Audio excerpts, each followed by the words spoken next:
You're charged with especially aggravated kidnapping. You're also charged with aggravated assault, and you're charged with theft of a firearm worth less than $2,500. You're talking about stuff that is not relevant.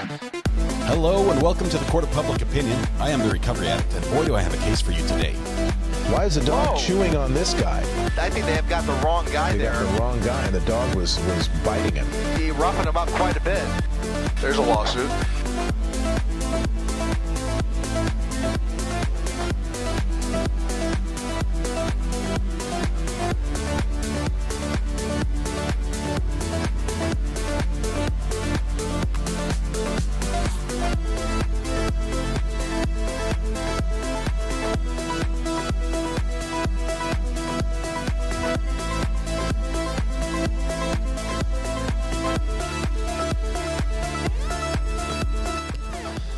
All right, lunch is over.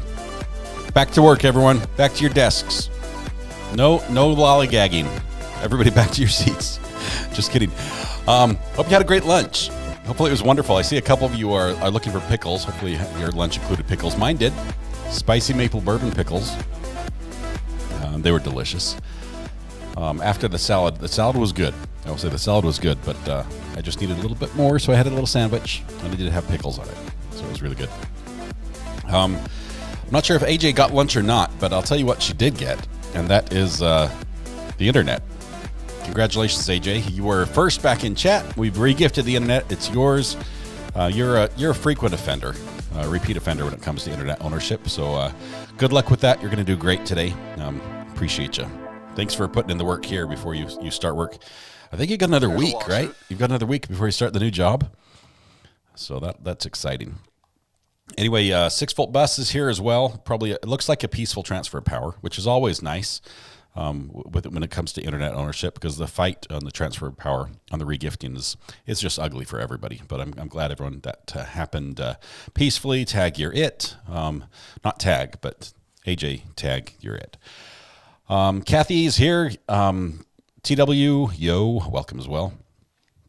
AJ, TW, what's with all these initials, huh? MCAT. We've got a lot of initials in chat today. Golden Mom, Kathy, Kevin, O-Town Chill is back as well. Hi, welcome from Ogden. How's Ogden doing? It's been a long time since I've been there. I had a report from somebody who was driving by Pine View Reservoir, and people were out ice fishing. It made me sad. I miss it. Let's see. Kevin, Ritz, MCAT, Mac, Richard on a globe, Denise, AJ, Wallflower, hello, back from grocery shopping. Hopefully you got the important item. We all know what that is. Adam Nusky is here. HBO streaming only. What's that? Oh, Low Country about the Murdaughs. Okay, it's only on HBO. Awesome. I just had to peek what you were talking about there. Lunch was too short for Eric. It's all too short for everybody, I think. It was a short one today. We only got about 45 minutes. See, it's Marissa, 10 more minutes. So that was a little bit ago, so I'm just catching up here. Sharon McDonald, KH in South Carolina is here. Jennifer Clark, good day all. Mary Murphy. Jules, hello from early evening, northeast of England. Northeast. What's the city there, Jules? I never got further up than about Kings Lynn. That's about as far north and east I got. Bill Brasky's here. Shells, Maggie Carr, Laura. Greetings. Sunshine Sunflowers, AJ, JR, WV. Broadway Garden is back, baby. It's good to have you back. Bill Brasky doing a quick roll call here. Cachette is back. Cachette, if you want me to talk to your boss, I would do that. I take no responsibility for your employment status after I talk to them, but I'd be happy to get, give them a piece of my mind. So, Terry, welcome as well. Donna Thompson, always on go. I think the lawsuit command is working now. Jonathan Davenport is late, but he's here. Ven is here. Didn't get lunch, but I'm here. Yeah, the prosecution did work through lunch as well. Hopefully they're ready to go right now. Saudade. How you're not to 100,000 subs, I have no idea. Hey, we grow slowly here. Bring a friend. Make sure they fit in, and that works. Jimmy King's here. This judge messes with my walking schedule. Hello, Tag. Rihanna is here as well. Jules, County Durham, way north. All right, way north. I'm mid-country then. Kings Lynn, huh? Ashley R. is here. May fall asleep. Nothing to do with your stream. No, I understand. A lot of us had some busy weekends. Twisted Branches here. Horse Sheet and Bananas. Still one of my favorite names. Linda, Debbie, Edward, Susan, Jared, Myra. Hello, Myra. Samantha, Sharon, again, I think I got you twice. Let's see. Like the stream if you're a baddie. Okay, it says I'm caught up. It says I'm caught up. Christy, Katrina, yeah, I think we're caught up. Wonderful. That's good because we're about to get feedback from the courtroom here any minute now. Where's my... Oh, I need to hit that button right here. There we go. Okay, so our feed in the courtroom looks like this, which looks beautiful. That white balance is just awesome. Debbie says, I'm trying to get more folks. Excellent, Debbie. That's awesome. Let's welcome them in when they get here. Let's not scare them off. Don't show them our true selves until they get comfortable. It's awesome. Gene, Dilly Pickles is here as well. Chandra, late, you're here. Dallas K is here as well. Creative B, good to see you, Debbie. Wonderful Dilly. Queen Olive, Linda Lafrere. Watched Fucci in court today. What a waste. Yeah. Did you see his, Linda, did you see his appearance where he was doing the whole, oh, what's going on? Why are these voices in my head type thing? Did you see that? Did that fool anybody other than himself for him to suddenly decide he's insane at that moment? Morton Anderson, Copenhagen. Hi. Good to have you from Copenhagen. Shells, how was the salad? The salad was delicious. But I will say that the spicy maple bourbon pickle sandwich, and it wasn't just spicy maple bourbon pickles, it also was turkey and had a little bit of mustard, mayo, and bread. But it mostly just had pickles on it. Yeah, that was fantastic as well. Jennifer Clark is here. P. Cooper, Psychic is here. So the tinfoil cap isn't making an appearance today. The tinfoil cap has actually been resized, Cachette, to fit my daughter's head. We sculpted it to fit her head, and she was wearing it proudly earlier during lunch. But it probably won't make an appearance today. Lily says, I'm here. It's important. It's good. DMB is here. Ritz, Nancy, I'm late again. Nancy, you know what to do. You have to do exclamation point late. No spaces. No spaces. The space is like trying to get away with something. You have to do exclamation point late, and that's the rule. Rowdy's here. Just Tom as well. Let's see. Gail Pearson. I'm in bed watching from Port Elizabeth, South Africa. It's 2100. So you're basically 9:20 in the evening. It's late. Well, Gail, if you have to drop out because you dropped off or dozed off, I would understand. So hopefully the soothing tones of my voice can lull you to sleep, and you have fantastic dreams as you hear about all the crazy things that are going to happen in court here today. Jennifer Clark, my head hurts from all this today. There's so many details on this one. It's this massive web, and we're crawling all over it trying to see where everything's connected. And it's not one of those neat spider webs that you see on National Geographic where it's like that spider just created a work of art. No, it's like this zigzag 3D puzzle trying to see what connects where. And some things just don't connect. There are so many just dead ends and questions and things. But Fucci seemed like he was, that would be bad, huh? Little slip of the tongue. Fucci seemed like he was faking schizophrenia, but I'm no doc. Yeah, I saw that one. It was just, I'm not buying that. Rowdy's here. Good. Angie, Tom Vaughn. Cool, made it back in from the store just in time. I think we're back on this one now. See the difference between the two colors? They're almost identical, but this one has a better audio feed. That's the one we're going to take. Dilly Pickles, I think I found your father. I saw Mr. Pickles on a Scam Baiters channel. 6 Volt Bus is here. Miss Winters, Shells, Nancy. I see you, Jan as well. Richard, you should watch the HBO show Low Country after the trial. It's about the Murdaughs, right? Basically. Did we get a ruling on the 404 material this morning? Edward, we did, and it's all coming in. Everything. The judge is going to allow it. He says it's all pertinent. He cited all his reasons.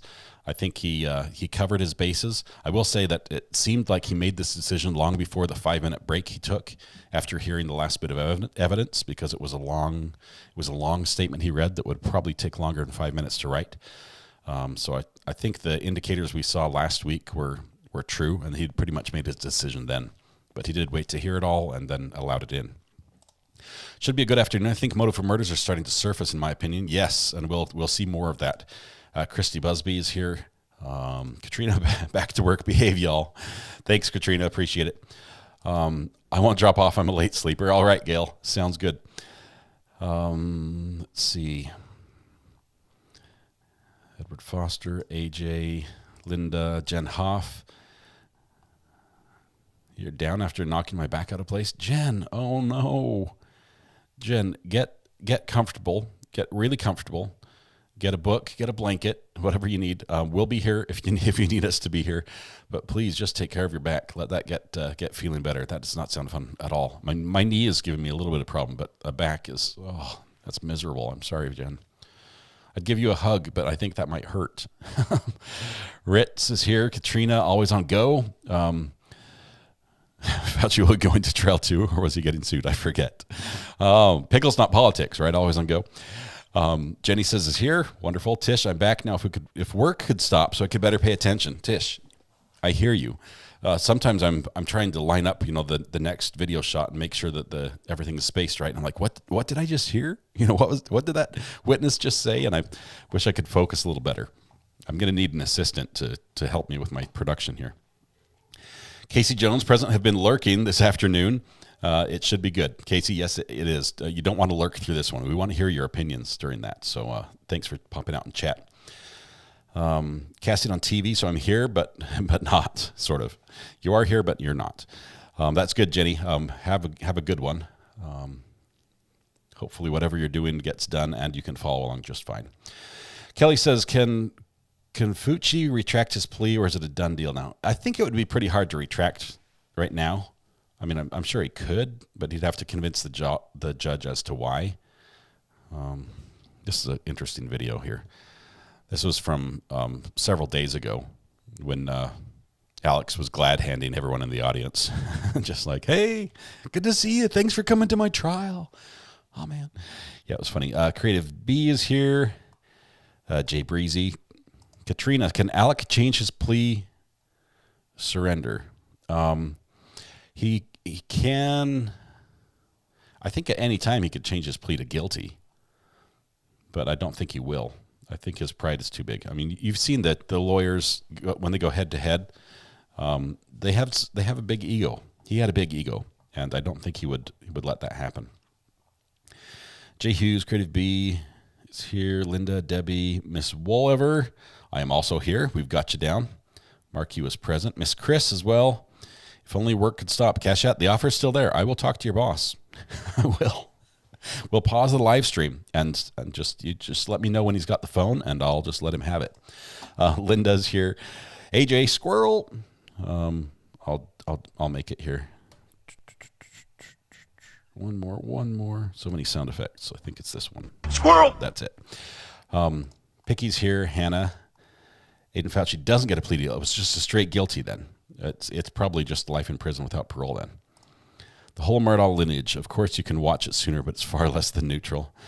I imagine it's got a little slant to it.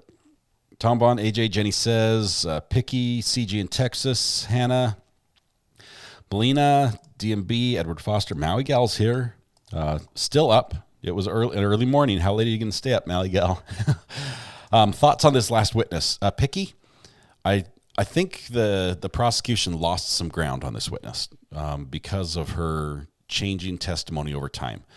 It's possible that the evidence they're about to bring in, that they got from the defense about their interview, that they hadn't turned over to the prosecution, it's possible that will be beneficial to the prosecution. It might be, reinforce her original story, the 15 to 20 minute thing, the blue tarp, all that. It might reinforce that, and that would help. But the fact that her story changed over time, back and forth, is not good.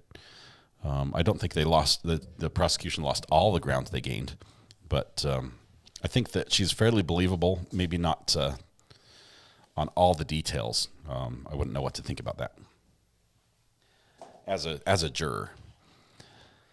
Heather Barnett is back as well, KX Star. I think we've got just about everybody. What do you think happened with Juror 729? I want to know, Golden Mama. I'm hoping the judge will address it, possibly with both sides before the jury comes out.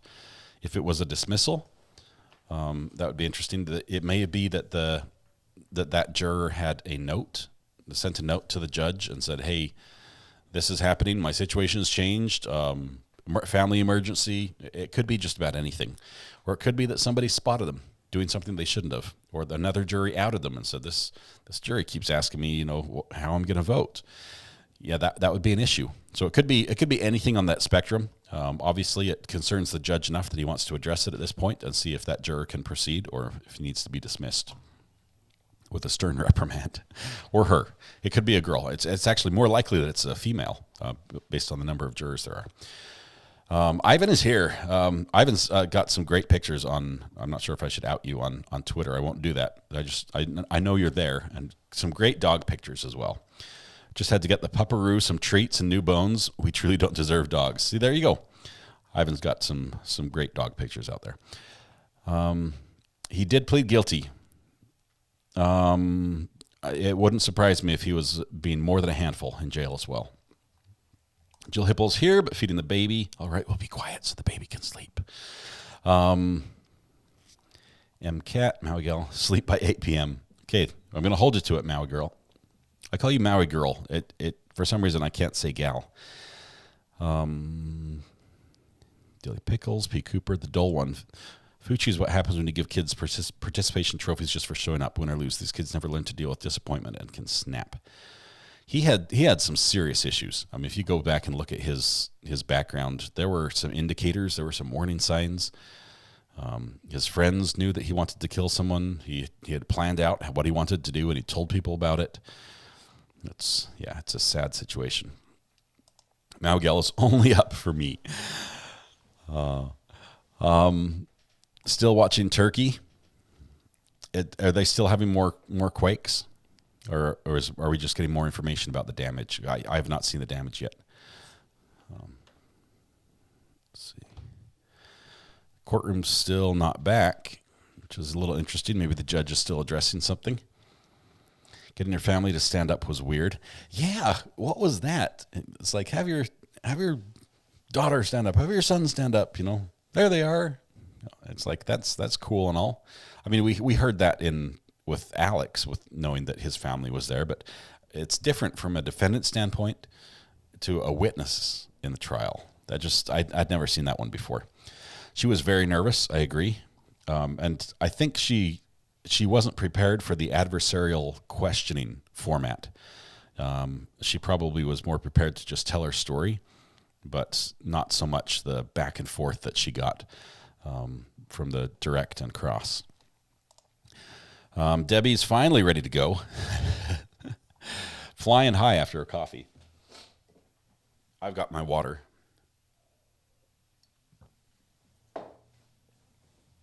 But I might need some more. I think I have some.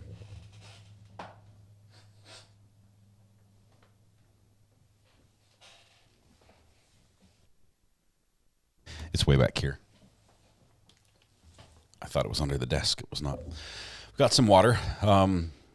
So cute. My doggy is legit my son, says Hannah. They're family, right? Witness seems terrified about testifying against Alex. She seems hesitant sometimes. Queen Olive, this is a lady that, owes a lot of her income to Alex. She's employed by him. She works for him. And she wants to stay employed, or she wanted to. I don't know if she still was employed, but yeah. The note read, we're out of spicy maple bourbon pickles. Tinsley is feisty. Yes, that'll be good to have in front of the jury.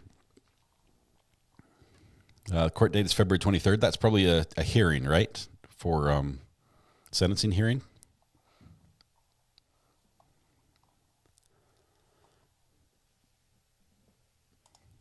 Every time I say gal, I feel like I'm in a 1950s Rockwell painting.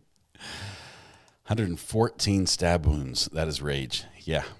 And they found the weapon, even though it had been thrown into a lake. They found the weapon and were able to match the weapon to a piece of the tip right there. Jenny says, tip broke off in the skull, and they matched it to the blade.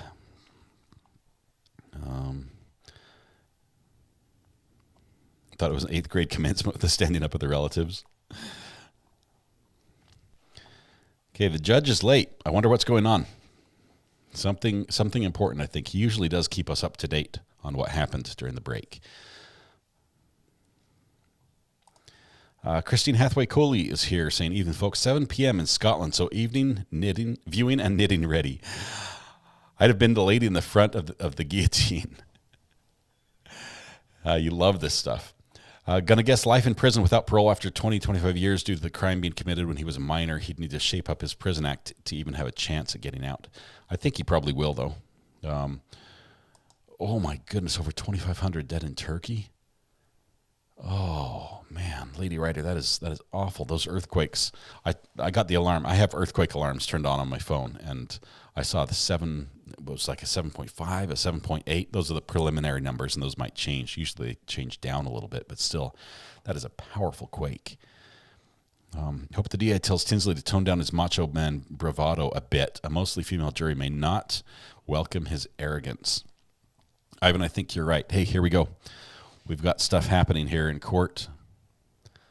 There's our camera right there. Pan tilt zoom camera. Please be seated. Misty Farley, that was the Aiden Fucci stabbing. He was supposed to be, jury trial supposed to start today, or jury selection, and instead he pled guilty. He was a 14-year-old. As counsel may recall from during jury selection, we get to Juror hear. 957 expressed a concern about being here if the trial goes too long, and he mentioned 3 weeks as his limit. So he's brought that to my attention, and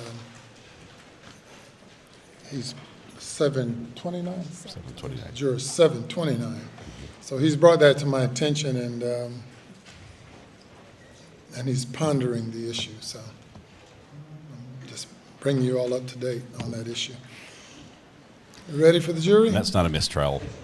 That's not a mistrial, so they won't file that. I want to raise one issue. All right. It doesn't relate to this witness, but the next group of witnesses the state intends to call relate to this blue rain jacket, and that it was seized as a result of a search at Ms. Libby Randolph's Murdaugh's house, and it was found in the closet. Based on what this witness had previously shared with law enforcement, there's no evidence that we've been provided in discovery that connects the defendant with this blue rain jacket. And so we'd move to exclude any evidence of the blue rain jacket unless they can represent to the court that they have any witness who connects the blue rain jacket with this defendant, Alex Murdaugh. Thank you. All right. That's not going to fly. From the state?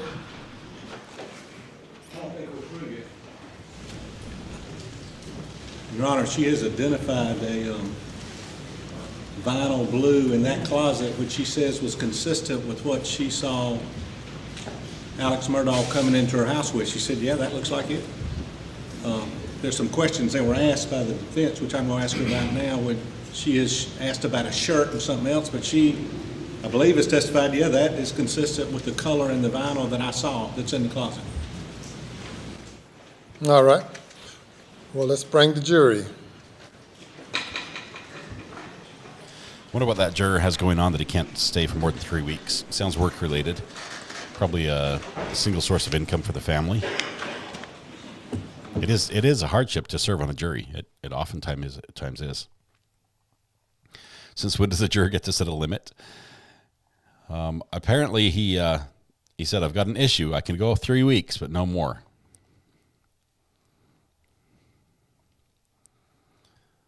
Let's see.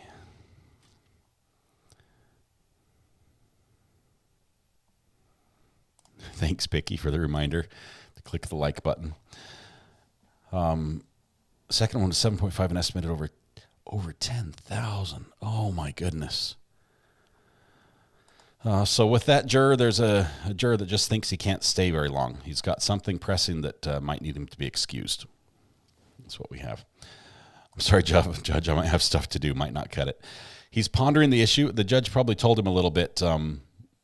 It's like, well, it's jury duty. It's not jury privilege. It's jury duty. This is your duty. And so he's probably given something to think about a little bit. All right, thank you. You may proceed, Mr. Meadows.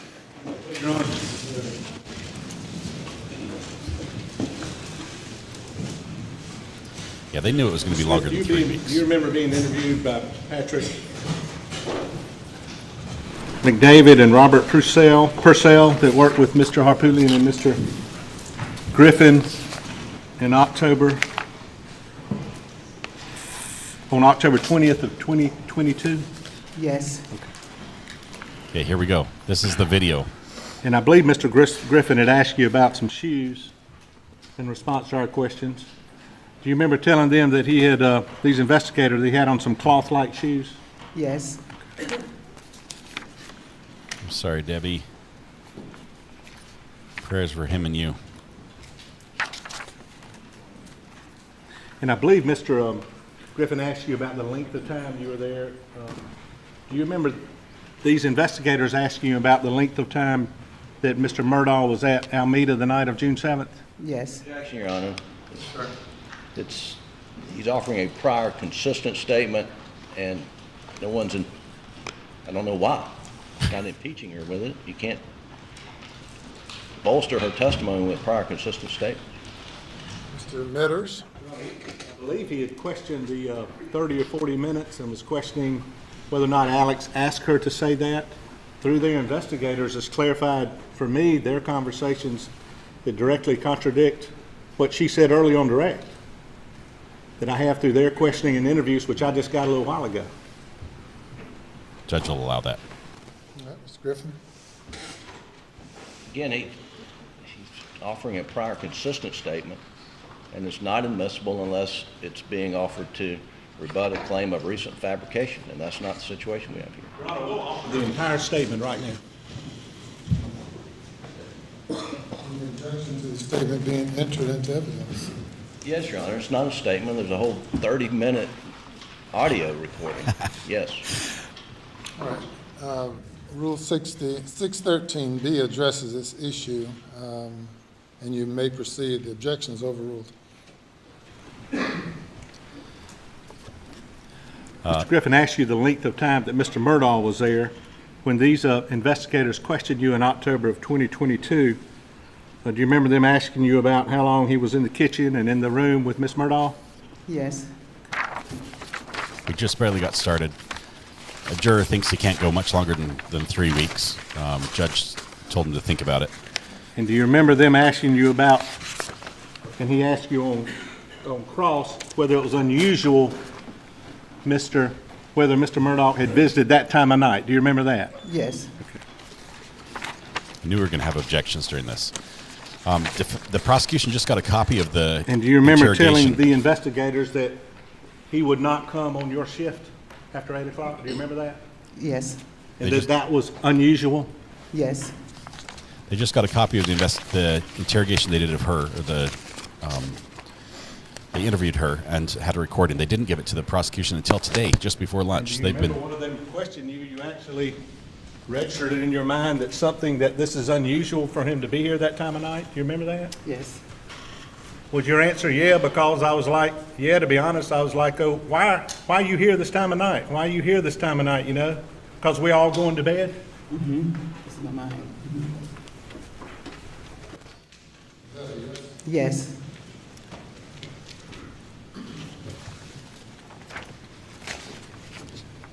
Gallery is packed.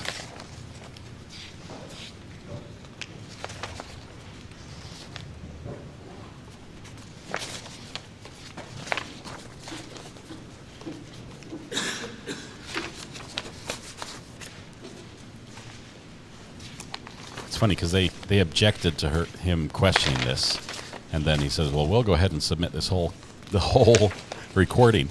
They're like, no, we don't want that either, because the way she answered the questions are not helpful for Alex Murdaugh.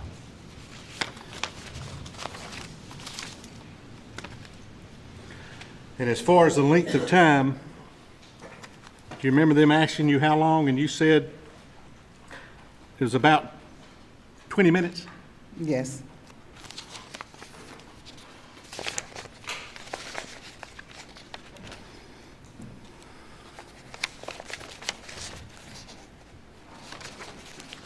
You know, and I'm trying to speed this up. Maybe court's indulgence. The prosecution just got this right before lunch. It's 57 pages, the rough transcript of this recording. So they've been highlighting and circling, working through lunch on this one, trying to get some data. They're still huddled there on the back bench, probably reviewing stuff.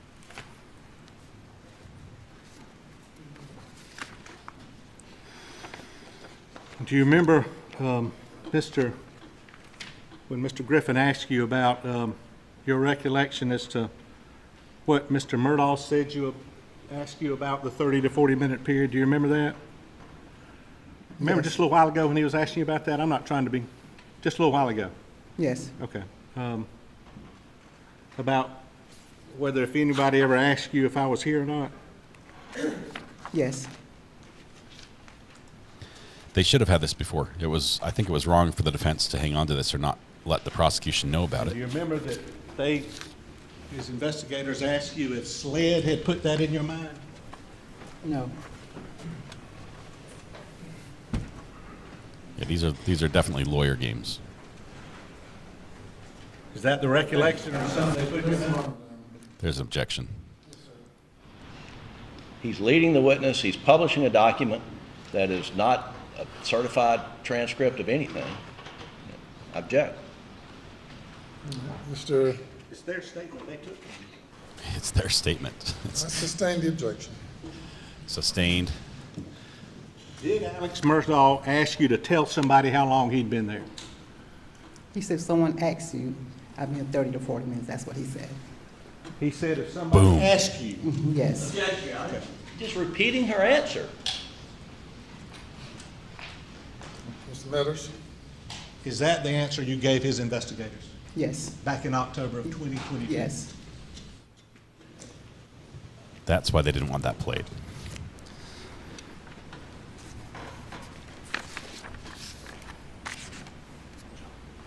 If someone asks you, I've been here for 30 to 40 minutes. See, they're still finding things hard at work. They needed a longer lunch is what they needed. They needed 2 hours to get this ready.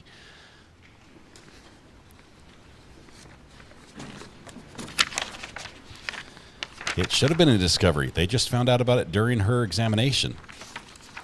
Now, Mr. Griffin asked you about this blue tarp.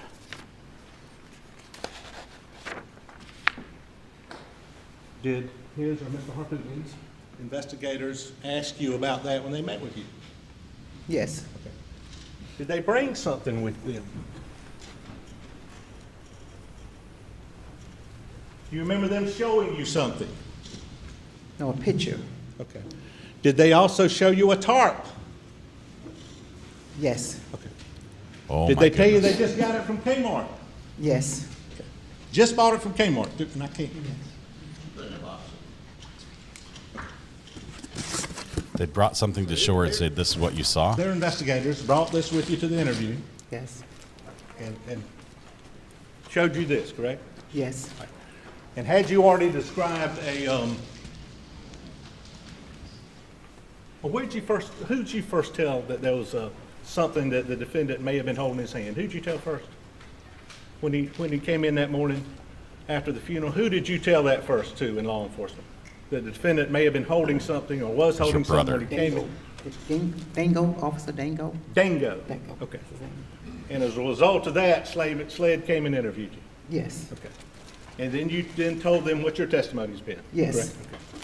So in October of 22nd, when their investigators came, they were asking you about what you talked about to Dango, right? Yes. Okay.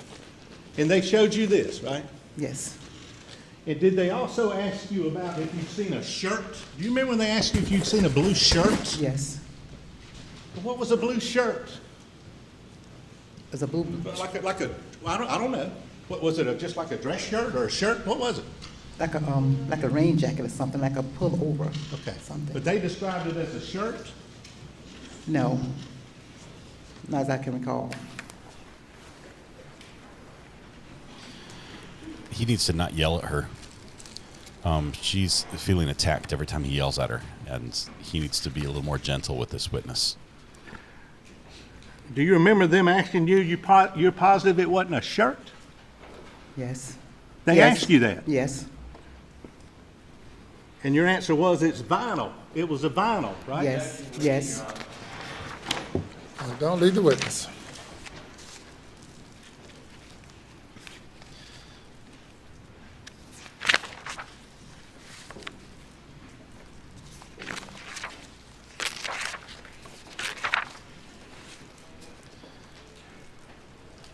And Mr.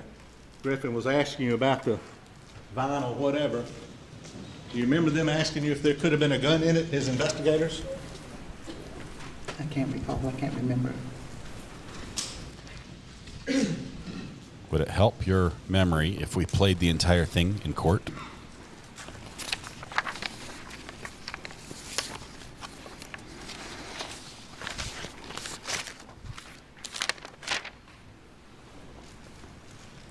Last question, Judge. Can I have that picture?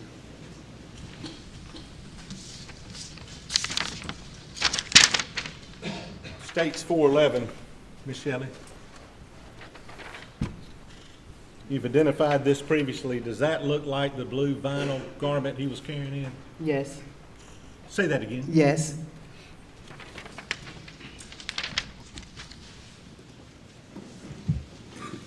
Was it all crumbled up in his arms?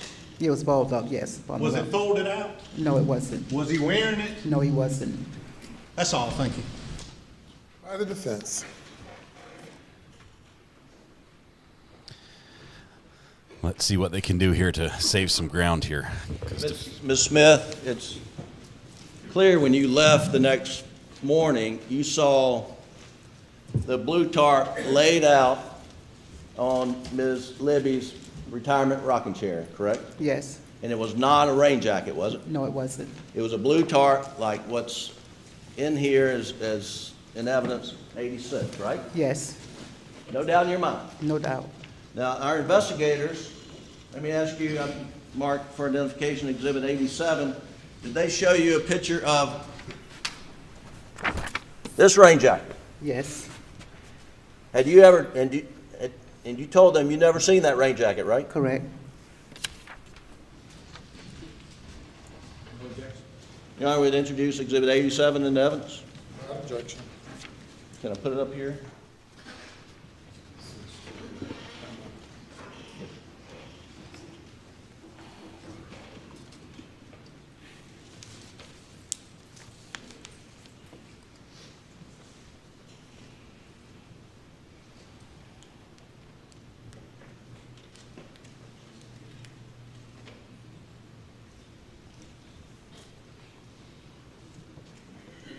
Well, while they're working on that, Ms. Smith, did anyone speak to you over lunch about your testimony? No. Did you talk to any SLED agents or anybody at the AG's office? No. Okay.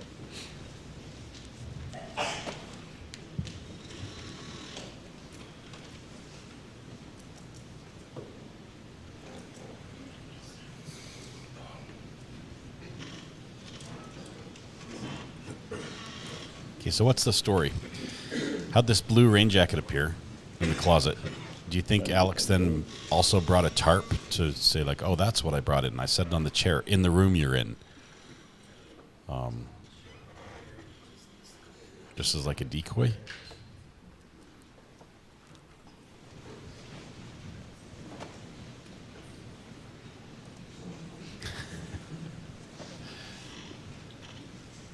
Is that full size?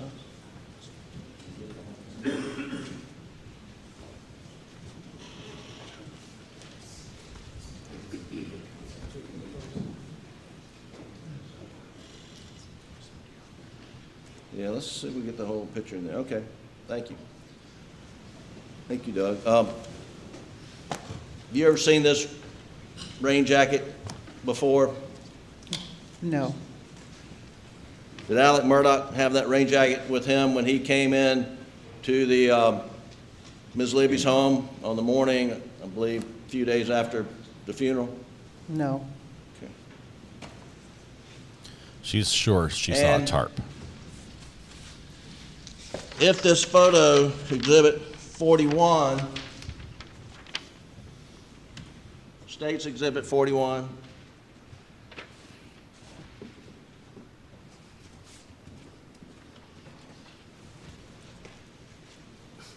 can you see this blue thing wadded up? Yes. If that is, in fact, the photo of the rain jacket that we just looked at, would your testimony be you've never seen that garment folded up in that closet before? No, only thing I seen was blue velvet. I didn't know it was a raincoat or not. It was balled up. So well, had you ever been in this closet before? No, I haven't. So you don't know what that is folded up there, do you? Correct. And so if it's this rain jacket, if that's what's in that closet, you've never seen Alex Murdaugh with this garment before, have you? No, I haven't. All right.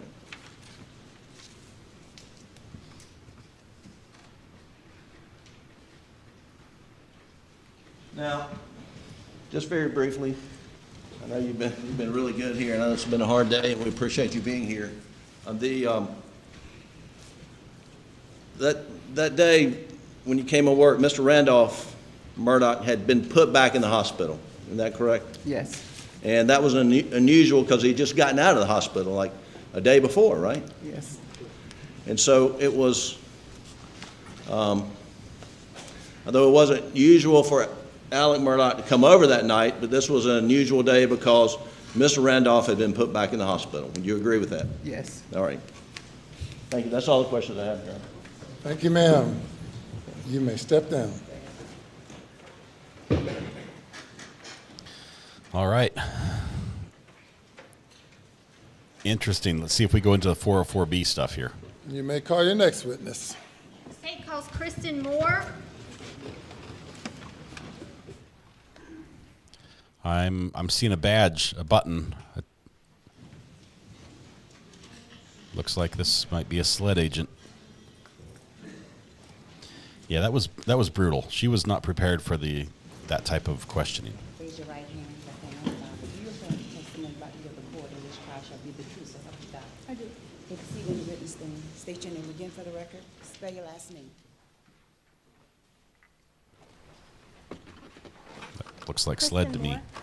Good afternoon.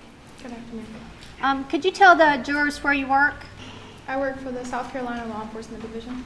SLED. And Agent Moore, you might need to pull that microphone a little, speak up so we can hear you, make sure to hear you out here. Thank you. And what do you do with SLED? I'm a special agent assigned to the crime scene unit. And did you have an occasion to become involved in the investigation of the murders of Paul and Maggie Murdaugh? Yes, ma'am, I did. Were you involved in the execution of a search warrant? Yes, ma'am. And where was that search warrant executed? At 2175 Yemisi Highway in Barnville, South Carolina. And do you know what that residence was or is? It was the residence of Alexander Murdaugh's mother. And who was there when you executed the search warrant? Several SLED agents were on scene as well as family members. What were you looking for when you searched the residence? We were advised that we were looking for a blue and colored tarp-like material. And what areas of the residence did you search? We searched the entire interior of the residence.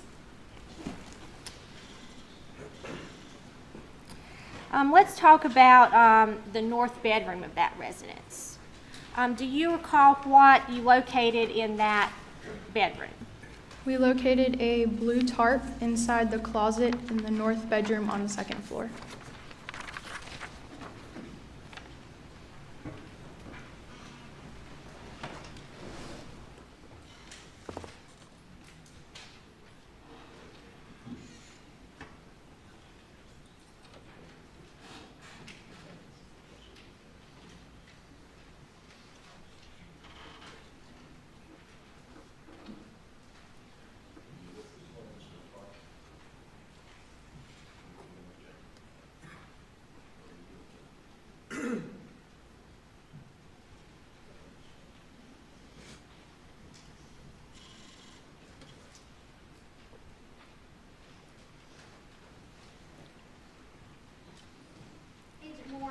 show you what's been marked as State's Exhibit 224. Do you recognize what's in that picture? Yes, ma'am, I do. Is that a fair and accurate representation of what you found in the north bedroom closet? Yes, it is. Your Honor, at this time the State would move States 224 into evidence. Admitted. Permission to publish? Yes.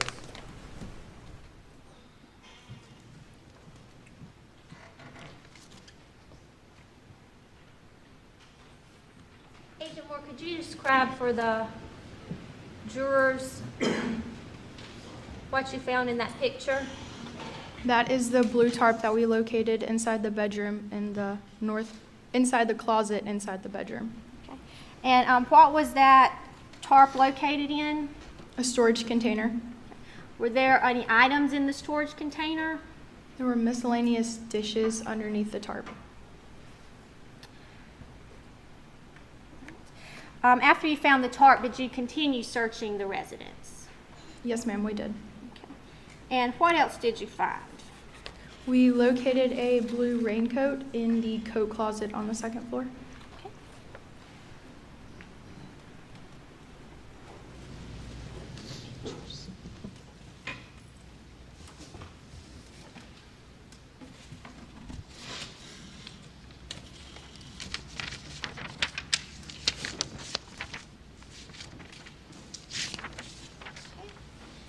I'm going to show you what's previously been entered as State's Exhibit 223. Do you recognize that photo? Yes, ma'am, I do. Let me put that on the screen so the jury can see.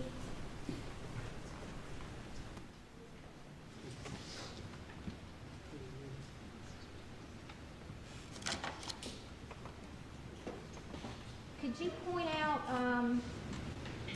that closet for us?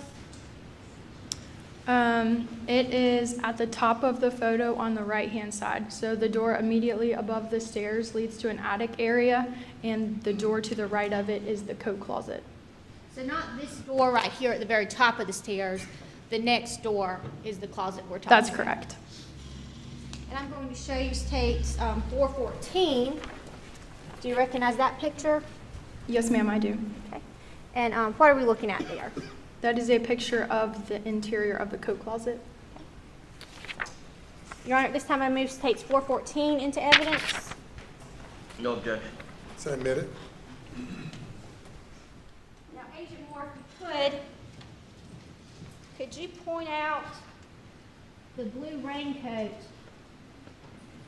or tarp-like material that you found in this picture? It's in the back of that photo behind the white box, towards the bottom. And if you don't mind, would you mind stepping down and pointing that out to the jurors?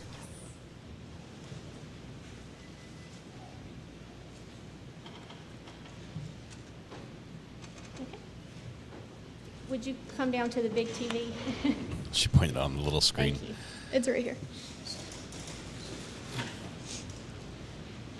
Okay. So, and that's how you found the raincoat? Yes, ma'am, it is. Down in that closet? Yes, ma'am. And if you look at this picture, it appears there are other items of clothing that are hanging up, Yes, ma'am, there was. but the raincoat is balled up down there. That is correct. And what did you do when you located that raincoat?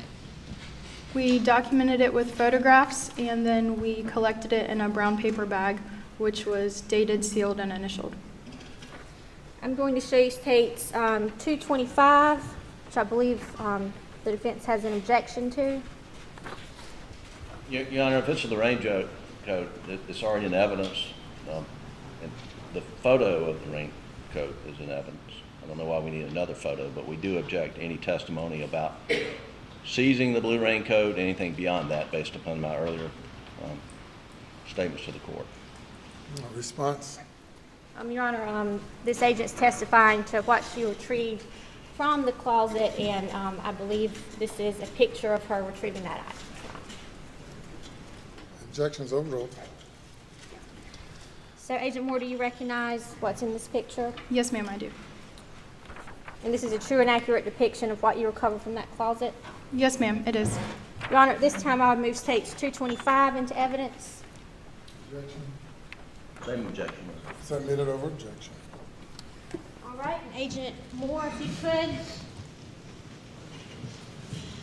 tell us what is in this picture, State's Exhibit 225.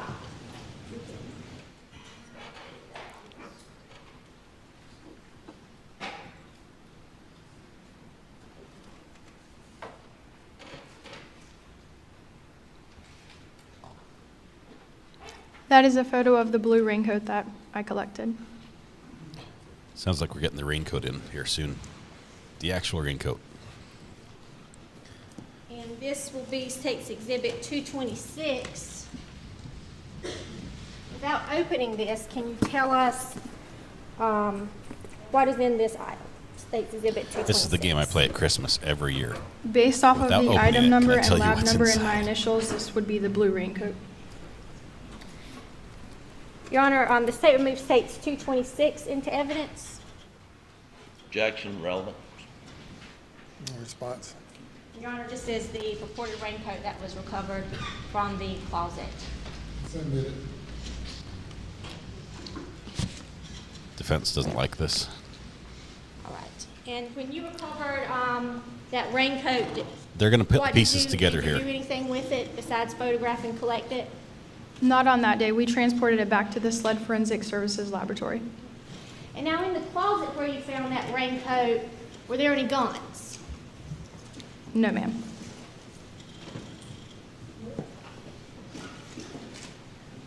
Were you involved in any of the processing of the raincoat?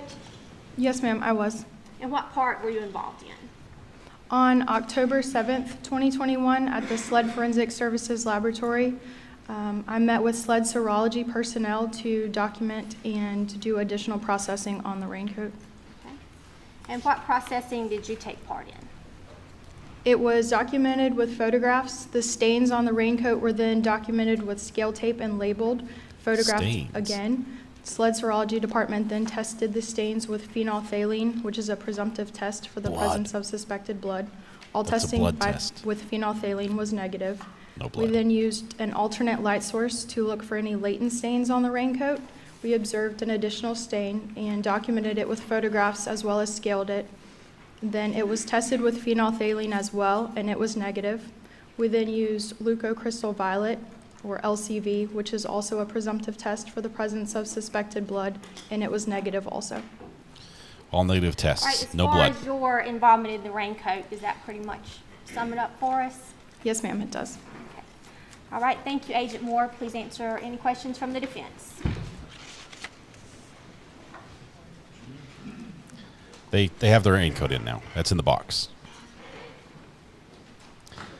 Yeah, that Good was afternoon, a Agent little Moore. Good letdown. afternoon.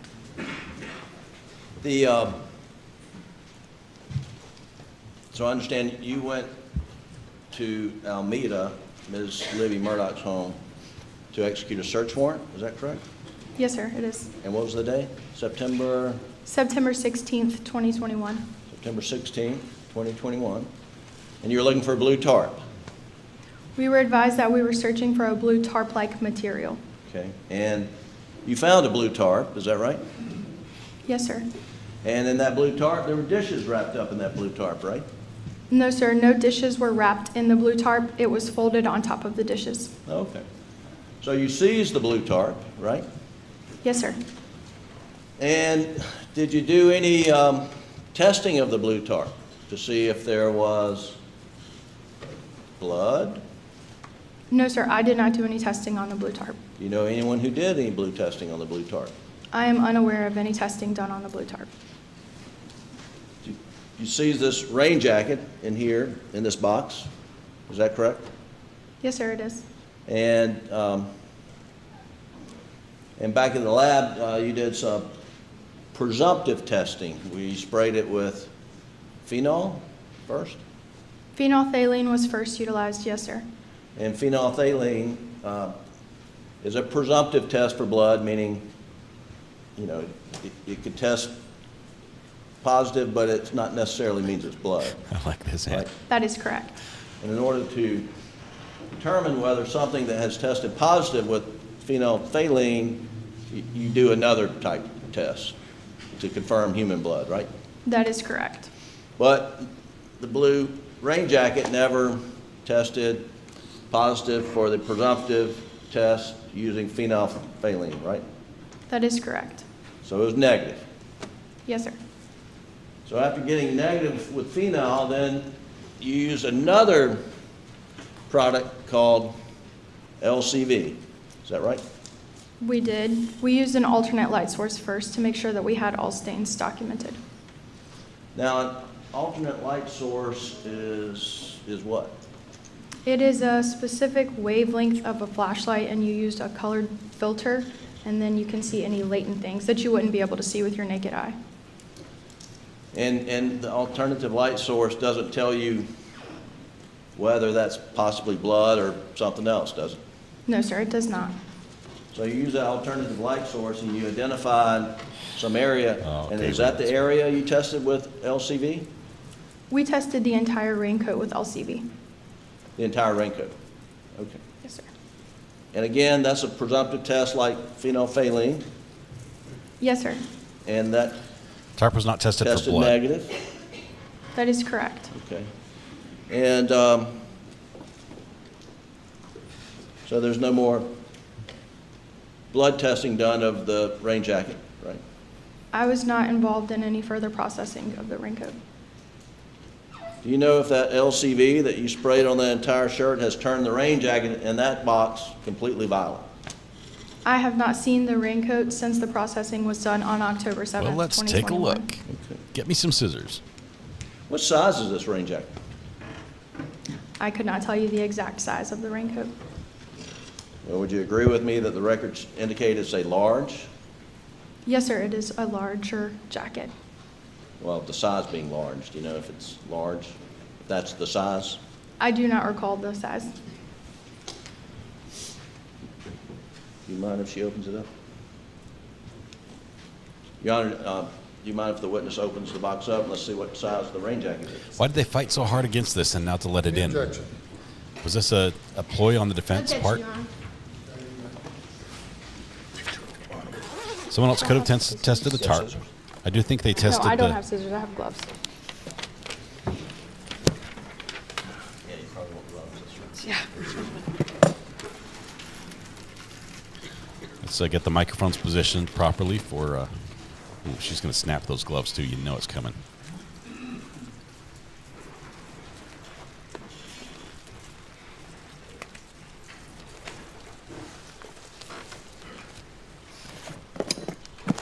Okay, microphones positioned. Let's get the ASMR time. Because, you know, inside the box is a bag.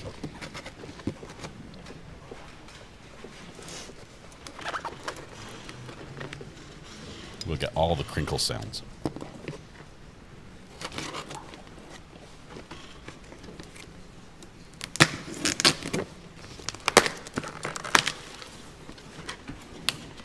If you guys want me to turn up the volume for this, I can.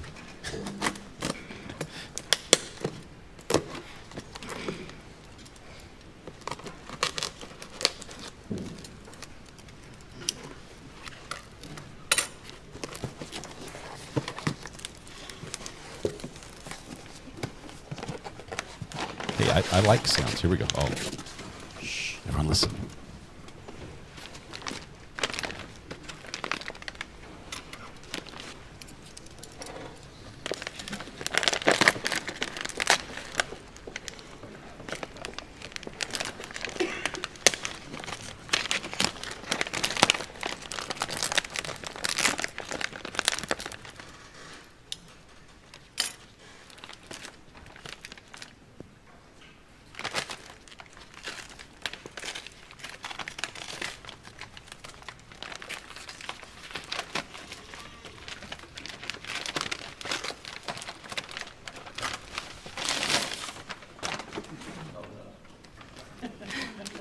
It's another bag. It's a Russian doll.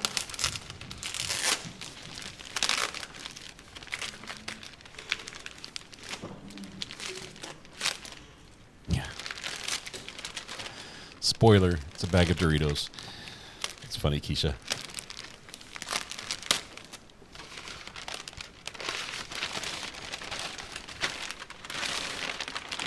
butcher paper.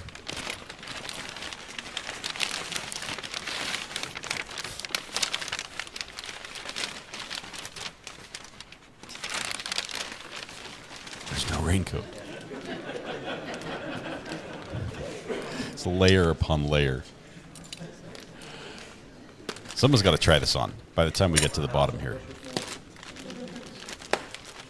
You know, she's only got herself to blame. She's the one who collected this and bagged it, and tagged it, and boxed it. She's the one that, for her kids on Christmas, everything's wrapped in like 20 layers.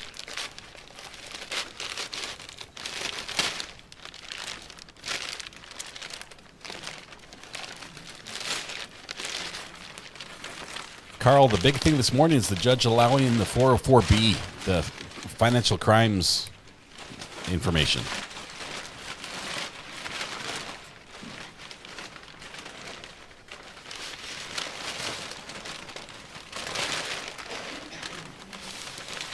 Ooh, there we go. We've got blue. We have blue. Tell us what size it is. Yes, sir. She's got it at arm's length. She doesn't want to touch this thing.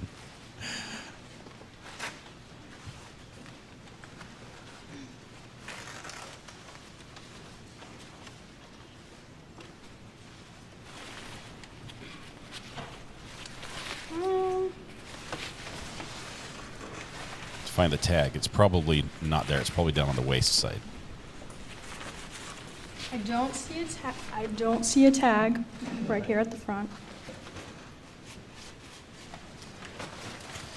It's not all violet. Maybe on the inside. He's just going to grab it. No gloves. You may want to put gloves on. It has chemicals on it. Ooh, I don't want to touch it then. I just did. Okay. Well, do you mind standing up in front of the jury and trying it on? How large it is?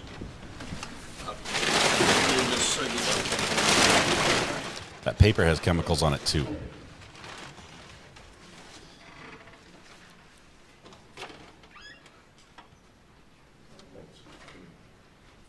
Is it a poncho style rain jacket? Yes, sir. It appears that way. Okay. All right. Thank you. I think it's marked with tape for measuring those white lines. That's not the style. I think it's all blue, but it's marked with tape to show the size of the stains. It smells too. That jacket rolled up could easily be mistaken as a tarp or two tarps. It was huge.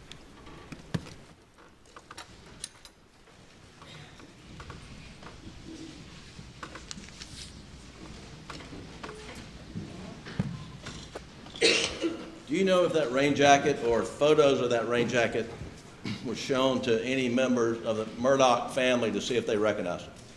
I am unsure. Okay. You did not then, did you? No, sir, I did not. Did you show that photo or picture, excuse me, the photograph, the rain jacket? Let me scratch that. Did you show to Shelley Smith the rain jacket or a photo of the rain jacket? No, sir, I did not. Do you know of any SLED agent who did? I do not. Right. 1 second, Your Honor.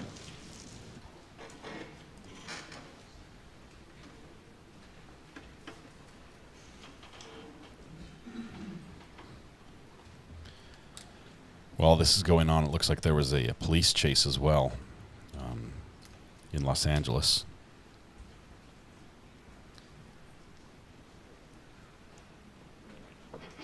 That's all the questions I have. Further questions?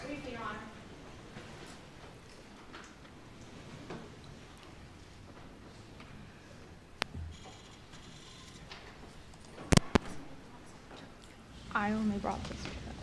I only have one pair of gloves.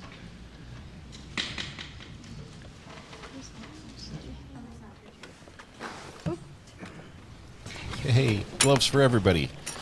Looks like we get to try this on after all. All right, Agent Moore, what happened to that tarp? Or raincoat? Where is it? It's in the back box. in the box. Yes, ma'am. It's going to look good against white. Blue on white is a good contrast. Maybe this was strategic.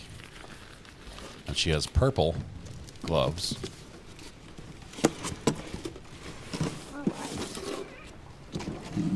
So I believe that all those white things 226. are taped on measurement This is the raincoat you indicators. collected from that closet at Alameda. Yes, ma'am, it is. Now, when you collected it, did it have like this tape here on the raincoat?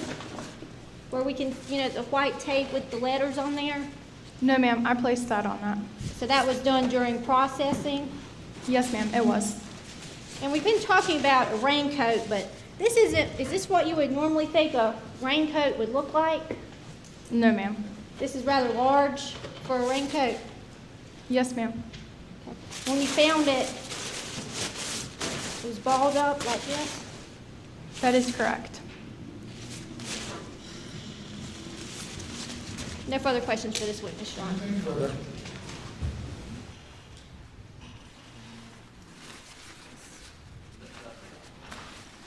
Thank you. You may Folded step it nicely. down.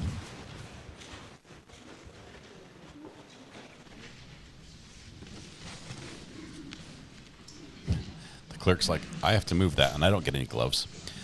It's Dodger blue, long raincoat. Keep Call all the your next spatter witness. off. Yeah, I'm not sure what the point is there. I think maybe we'll get some GSR testing on that in just a minute. This might be the next person. Let's look for a pin.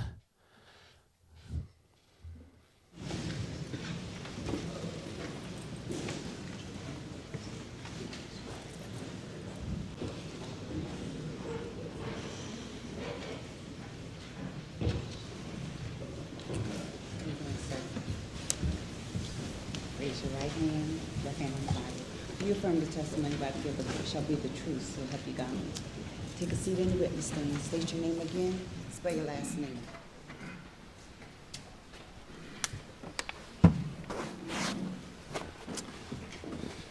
My name is William McElveen, M-C-E-L-V-E-E-N. Mr. McElveen, how are you doing today? Doing well. How are you? Doing well. If you would, tell the jury a little bit about yourself. Where'd you grow up, and where'd you go to school? I grew up in Columbia, South Carolina. Went to AC Flora High School. Went to the Citadel after high school. Graduated there in 2017. Went to get my master's at Clemson. Graduated in 2018. Moved back to Charleston to work for a CPA firm for a while. And now I'm in finance for a home builder. For where, sorry? For a home building company. And what area generally do you currently live? Live in Charleston now. Mr. McElveen, were you friends with Paul Murdaugh? I was. Good friends. All right, well, tell us a little bit about when y'all first met. So I lived in Edisto Beach every summer with my granddad, and when I was growing up. And he was in Edisto all the time, so we just became close. Edisto's a small town. Not many young people live there, so the young people kind of stick together. We both love fishing, hanging out, so we just became good friends through that. So you would spend the summers in Edisto? That's correct, yep. And what kind of things would you do throughout those summers? Just hang out, work, fish. What kind of jobs did you get? I worked multiple jobs there for 5-ish summers. Worked at the marina a good bit, a restaurant there called the Sea Cow. I worked at a realty company as an inspector, and at the Bilo as well. Okay. And I think you just said, but you met Paul about the high school years? That's correct. Okay. Tell us a little about your friendship. How did it start, and how did it kind of evolve? It started just kind of common interest in fishing and hanging out, and then he was just a really fun guy, so we just hung out more and more. And I started going to Moselle, hanging out with his whole family. They kind of took me in. And, sorry. Just want to show you we've got a little bit of a So did you get police to know chase him happening pretty out of well? LA right at the same Yes, time. I did. Did you get to know his family fairly well? Yes, I did. Tell us a little bit about Paul. Paul was just a really fun guy, just like the life of the party kind of guy. Everybody that really knew him loved him. I don't know, just a great guy, very loyal friend, kind of guy that's always there when you need him.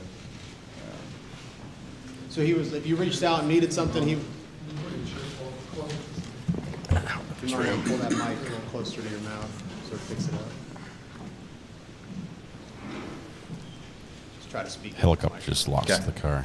See if they can find it again. So was he sort of a responsive friend, meaning if you reached out to him, would he respond back? Yes, he was very responsive. And how did you primarily communicate with him? What means? Cell phone normally, yeah. Phone calls or text? A little bit of both, but mostly phone calls. He was a big phone caller. Yes. He was a big phone caller. Tell us a little bit about Paul's There cell it phone is. use. Did he like to use his cell Found phone? the car. He did like to use a cell phone. How would you describe it, his use of cell phone? He used cell phone a lot. Like, kind of every time he had a road trip or anything like that, he would use it to call all of his friends and just check in on everybody. And I can speak for almost all of his friends. We get a phone call from him almost every day. And then he used text a lot, Snapchat, that kind of stuff. Was he on his phone quite a bit? Yes. To the point where was it very noticeable to his friends? Take down. They got him. Did you ever have a chance, did you have an opportunity to get to know Maggie Murdaugh? Yes, I did. All right, well, tell us about her. What was your observations about her or your, whatever friendship y'all had? She was just a super sweet lady.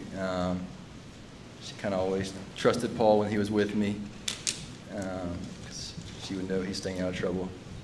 I don't know, she just treated all Paul's friends like they were her kids, and just a very nice lady. And did she approve of you hanging out with Paul? Yes. Okay. Okay, now back to the regularly scheduled programming. About what, sorry? Well, did she ever comment to you about how she liked you hanging out with Paul? Yeah, she did. She liked hanging out with Paul. And did you have an opportunity to get to know Alex Murdaugh? I did. All right, and what were your perceptions of him? Kind of the same way the rest of the family, just took everybody in, all Paul's friends. He was kind of the dad of all of our friend group. Just the same way the rest of the family, yeah. And is he here today? Yes. Did you identify him?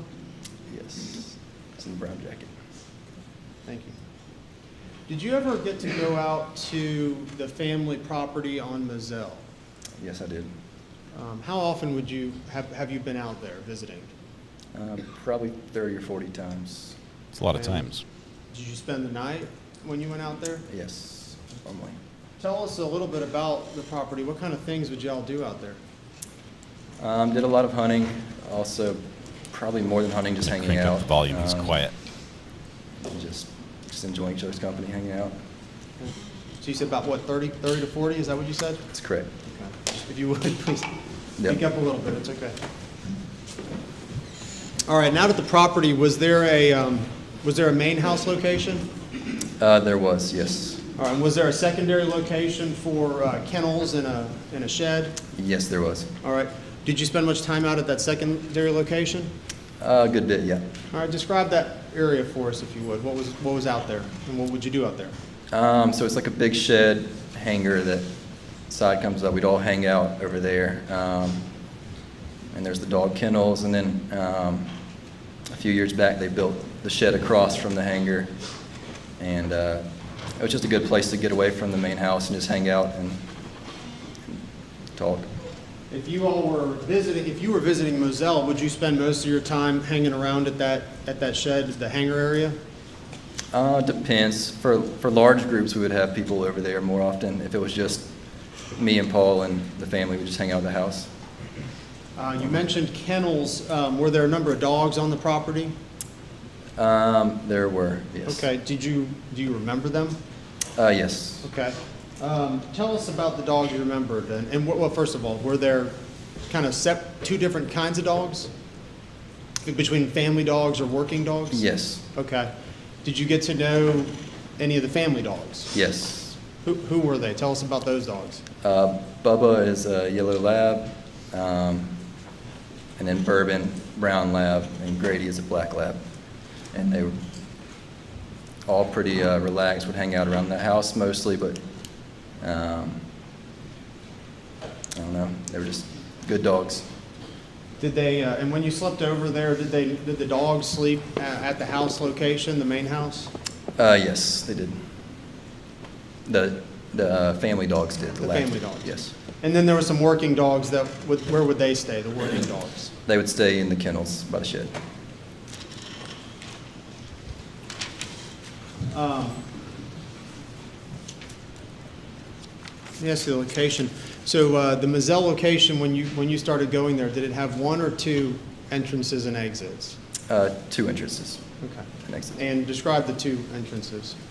So one was the main entrance that was had like brick pillar outside, and that would just kind of go to the house and not really pass anything, go through some trees.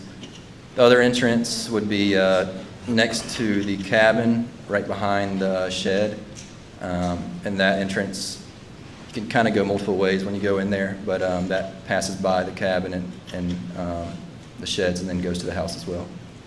And with that entrance, is that where the mailbox was located? I can't remember the mailbox is. I believe that was at the pillars at the main entrance, maybe. Is that the location near the dog kennels? That second exit? Yes, yes. Was there one exit that was used more often than the other? We probably more often used the one by the sheds. Did you ever, if there was ever a time where someone was leaving the house and you all were down at the kennels, what was the normal course of action for that person, whether it was Mr. or Mrs. Murdaugh? Say that again? If anyone was leaving the house or coming back and you all were down at the shed area, the kennel area, what was the normal course of action for Mr. or Mrs. Murdaugh if they were leaving the house and exiting and you were down there? Typically, they would come check on us and drive by and just say hey. But that was normal? I would say it's normal, yes. Yeah, I would normally not do anything about this, but I'm actually going to adjust the audio to minimize the lip smacking sound. With Paul, were you guys close enough where you shared your location with each other? We did. Tell us what that means. Is this an iPhone? Yeah, it's the app on Find My Friends on iPhone. And what does it mean to actually share your location with someone? Just means any point in time you can open your phone and see where all your friends are and pinpoint their exact location. Did you do that with many people? Probably 5 or 10. Do you know if Paul did that with many people? Don't think Paul did with many people, no.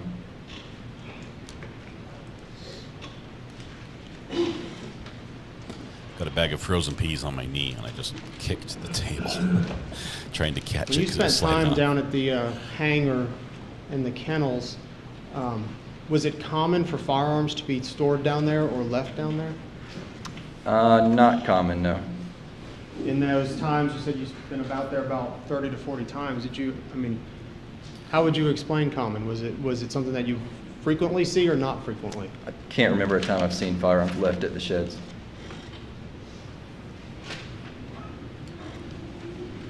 Okay, so I don't know why they've called this guy either. I haven't seen the key evidence they want out of this kid. It's all information we've heard before. Saw Paul Murdaugh? June 5th, I think, 2 days before. That weekend before Yes. Monday, Yes. June 7th? Tell us about that weekend. I can't remember much. We were hanging out with my friends' houses. I think we went to a bar called the Windjammer in Charleston, but I don't remember much from the weekend. Why don't you remember much from the weekends? Did you see him on Sunday? Do not think I saw him on Sunday, no. Did he stay at your house that weekend? I don't think so. My friends and I were talking about that. We can't remember if it was my house or one of my other friends' houses. Would Paul commonly stay at, when he was visiting Charleston, would he crash at people's houses? Yes, he normally stayed at our house. But you don't remember if that particular time he did or not? Don't remember. How were you kind of told about the murders? How'd you find out? So I had missed a few calls in the middle of the night that I didn't wake up to. The next morning, my roommate came in my room and told me.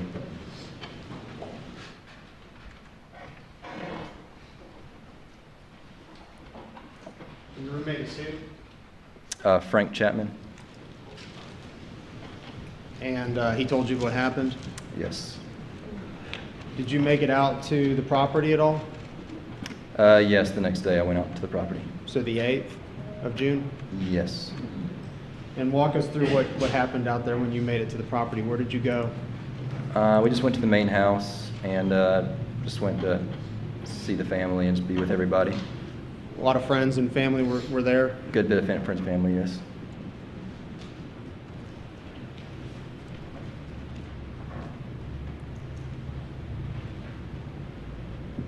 Did you attend the funeral as well? I did, yes. Beg the court's indulgence. There's like nothing that he's offered yet that seems significant at all. Unless they're stalling for time for another witness to show up. I don't know what they're doing here. He's a friend that Paul had shared his iPhone Find My location with. And he hung out at the house, but he doesn't have any additional information yet.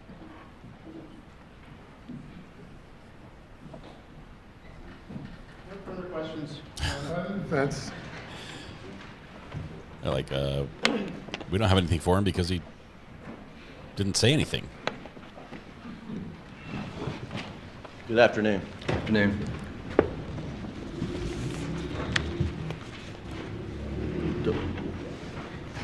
Mr. McElveen, where are you from? From Columbia, South Carolina. And are you friends with Will Chapman and Frank Chapman and Will Loving and I am, yes. that crowd? Okay.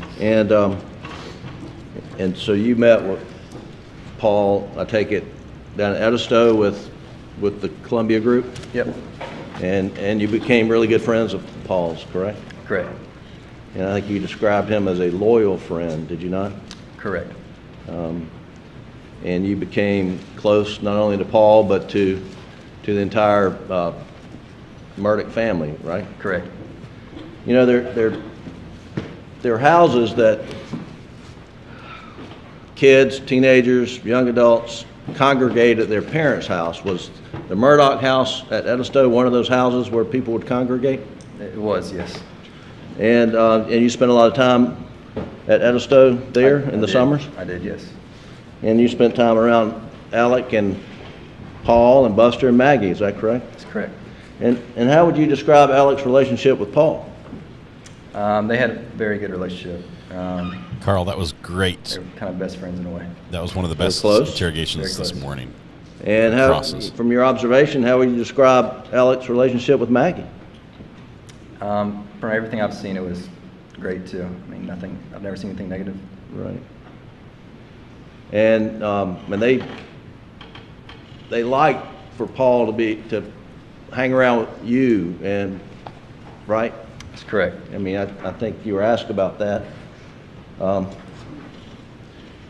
You strike me as someone who's very responsible. Did they like that about you, you think? They did, I think so. And you strike me as someone who if you're down at Moselle, would not leave guns laying around. You wouldn't do that, would you? Probably not, no, sir.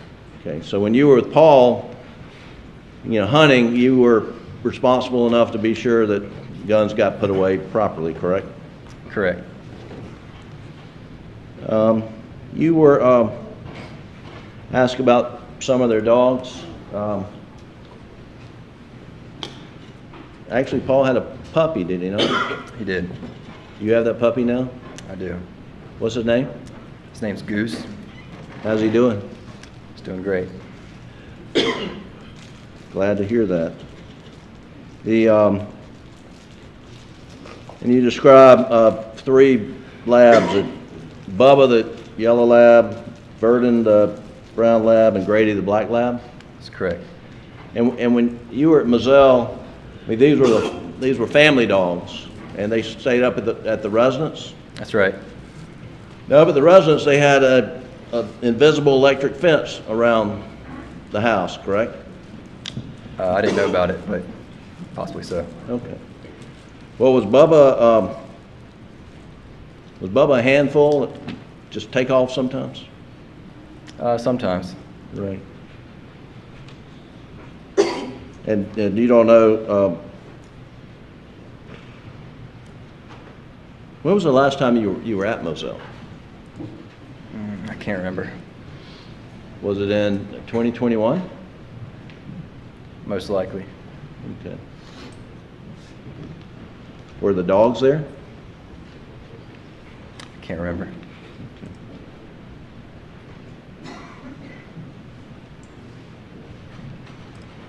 I've taken off the whole top end heard of that the audio. Paul had been murdered. Did Will Loving come down to your house in Charleston, or was it another friend's house? Will went to another friend's, but I think he came to our house later in the day. But we had a group at our house as well. And then you went to Moselle? The next day we went to Moselle. Would that have been on that Wednesday? Murders were Monday night, late. So yes, I guess that Wednesday went to Moselle. So not the Tuesday, but the Wednesday. I believe that's correct. And who all went with you? I think Frank Chapman went with me. And that might be it. Okay.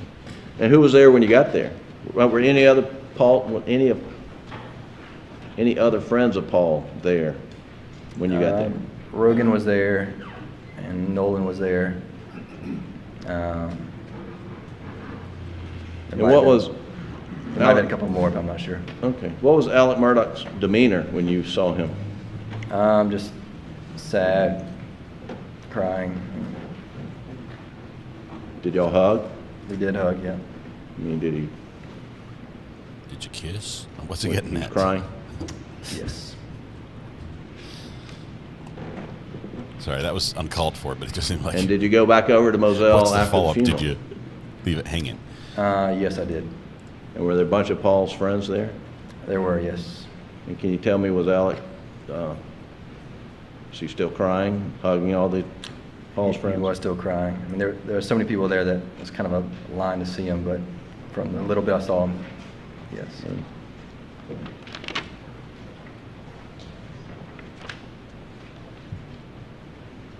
One second, Your Honor. Lindsay, you talking about the... Anything further? Thank you. You may step down. I don't know why the state called him. Are you talking about the third party who listened in to the non-privileged communication discussion? Discussion the jury, 15 minutes break. Amber, are you out there?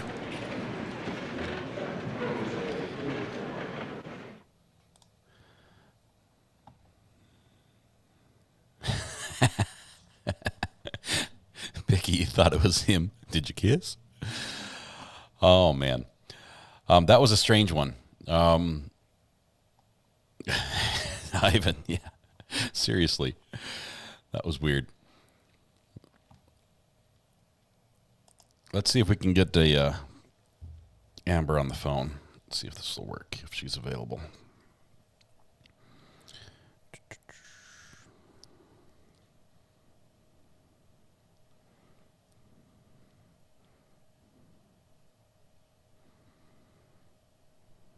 I think it's connected.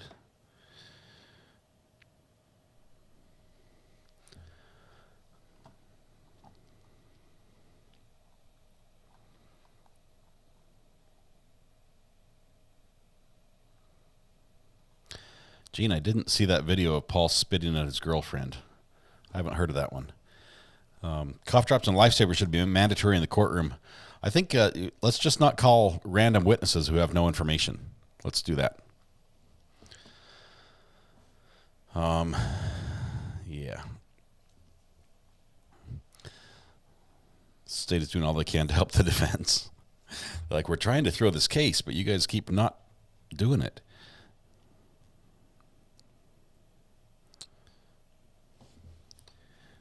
I'm not sure if Amber's here. Oh, there you are. Do you want me to call you? Okay, I'll call you. Hang on just 1 second. It might be live here.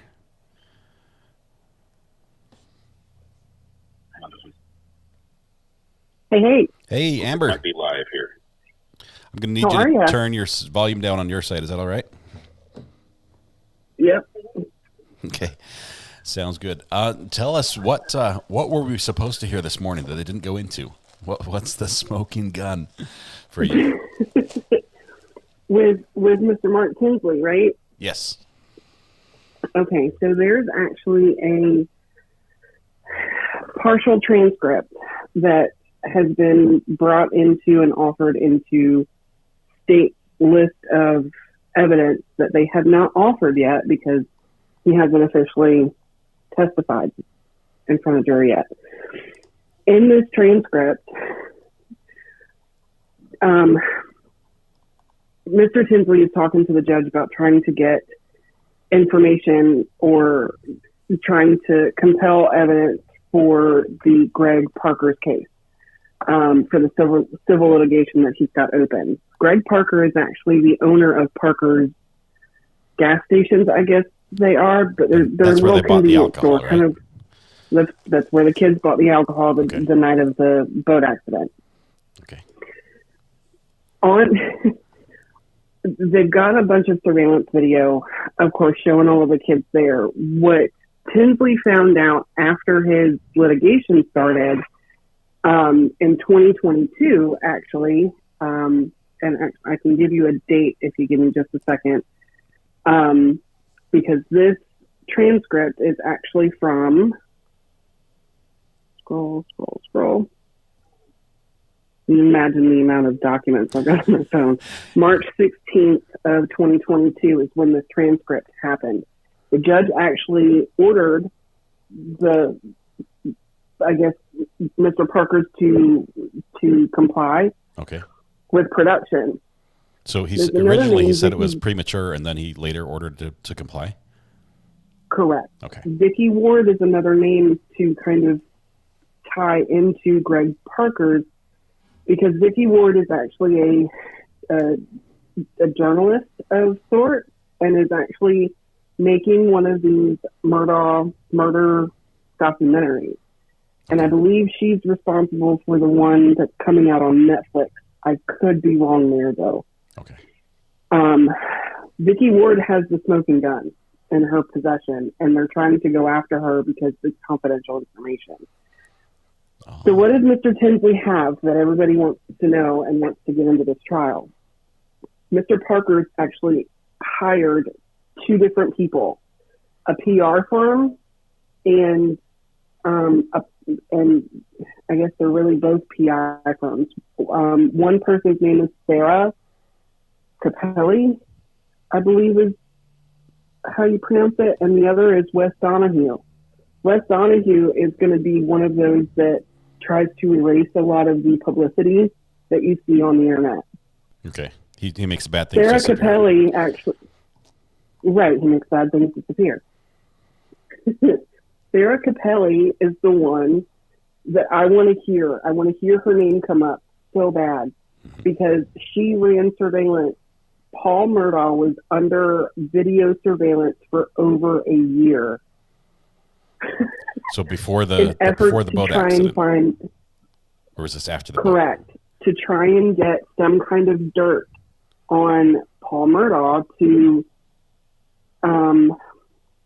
discourage any other civil litigation against the Parkers. Wow. Okay, so there were cameras that were set out on the front of the property at Moselle, at the farmhouse, where all of this was happening. I can't see comments. If I start reading comments, my ADD is just No, you're good. So if anybody's got questions, you're going to have to let me know. We'll try to just get your take on it, and then we'll let it digest it a little bit. Okay, go on. So there were cameras on the property. There were cameras on the property, which includes surveillance of anybody and everybody that was at that property. The video surveillance that lasted over a year overlapped the date of the murder. Holy cow. So there may be video of just who pulled in and pulled out and who was and wasn't there. Correct. Okay, that would be a smoking gun. Why has this? So are you saying the state doesn't have it? I mean, it seems like they would get that in a heartbeat. I don't know if the state just doesn't have it or if they're going to introduce it with Tinsley now that I think the state was pretty confident that the judge was going to allow the financials in, and they didn't want to give way too much too soon. I think that's what he did. Sadly, for those of us that knew about this, we're all like, why didn't you bring this up? So would there be concerns of this being gathered illegally and thus wouldn't be admissible, or it's all legitimate? Because it's all legitimate. Sarah Capelli and Wes Donahue were hired by the Parkers. That was part of the discovery. That's where defense was trying to say he wasn't ready for trial to start in 2021 because he has pending motions in the court in 2022. So he must not have been ready. No, he was very much so ready. He didn't really care about that. He was just wanting to put the pressure, as he said earlier. Yeah. So all of that pressure led to him finding out about him hiring 2 PI firms. And Sarah Capelli actually could be under possible civil litigation because she actually bought alcohol for the minors, and it's on video footage. There's credit card evidence. Like they've traced all of this. And the Parkers actually reimbursed Sarah for buying minors alcohol, contributing to delinquency of a minor. Okay, so she may actually have some charges coming to her as well, but I don't know that for sure. These are some pretty heavy allegations. That's yes. It seems like every time a board gets turned over in this case, there's like strings going out every other different direction. We can't ever get to the end of one string because everything branches out. This web goes everywhere. Wow. It does. And if anybody ever had any kind of an encounter with anybody in the Murdaugh family, it's like it was the worst luck you've ever had in your life and didn't know it at the time. Man. There's a couple of other things too, but that's the biggest piece of this puzzle that has not come out yet. Okay, this is something we'll have to watch for.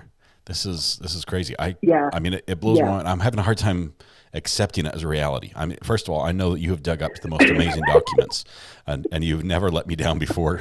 So I have to give you some weight to that because you're incredible as far as document hounds go. You can find this stuff, and so this just why is the state putting witnesses like the one we just had on the stand if they have this type of evidence, if they have video to play? Why? Right. And see, I don't know if they have all of the video yet because that transcript was from mid-March of last year. I would think they got everything at this point, but I could be wrong. That's also part of a separate case that the state is going to try and pull in as their own evidence as well. So I'm sure there's different hoops to jump through. If Matthew or any of our other attorney friends are in the chat, maybe they can shed some light on why it may take a little longer to obtain it for a different case. Okay. I'm not entirely sure. Okay, so let me ask this. I think during Tinsley's cross exam, it was brought up that basically one of Alex's sort of MOs as far as a lawyer went was to sort of pretend like he wasn't ready, and then go at the last minute, and you weren't ready, and he was, and he would sort of force a settlement that way. Say basically, I'm ready for court right now type thing, and when everyone is expecting a continuance. Is this how this case got to court? Did they say we're ready now, or and the states are feeling rushed, or was there a timer? They did not waive speedy trial, so the state has been pressured to get everything within their possession to put on the best possible case that they can, because Alex did not waive speedy trial. So it had to be done within a certain amount of time. Yeah. So is a little bit of this hastened on the state side? Absolutely. But for what time they did have to work with, they've got a lot in their corner. Okay. A lot in their corner, especially now with the financials being fair game. Wow.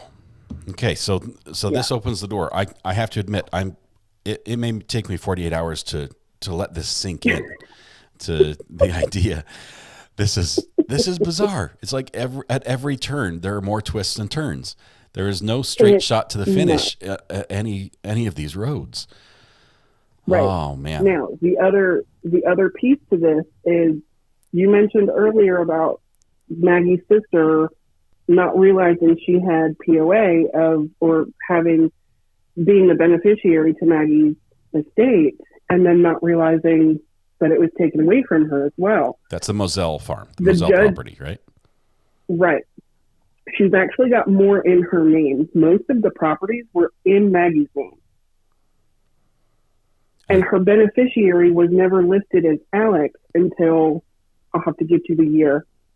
I don't remember that right offhand, but it wasn't in Alex's name initially to benefit from her estate should she pass. So initially it was all supposed to go to the sister, and I heard the sister was never notified that anything changed. It was all surprised that suddenly she was never everything's in notified Alex's that name. she was beneficiary, nor that it had changed from her either.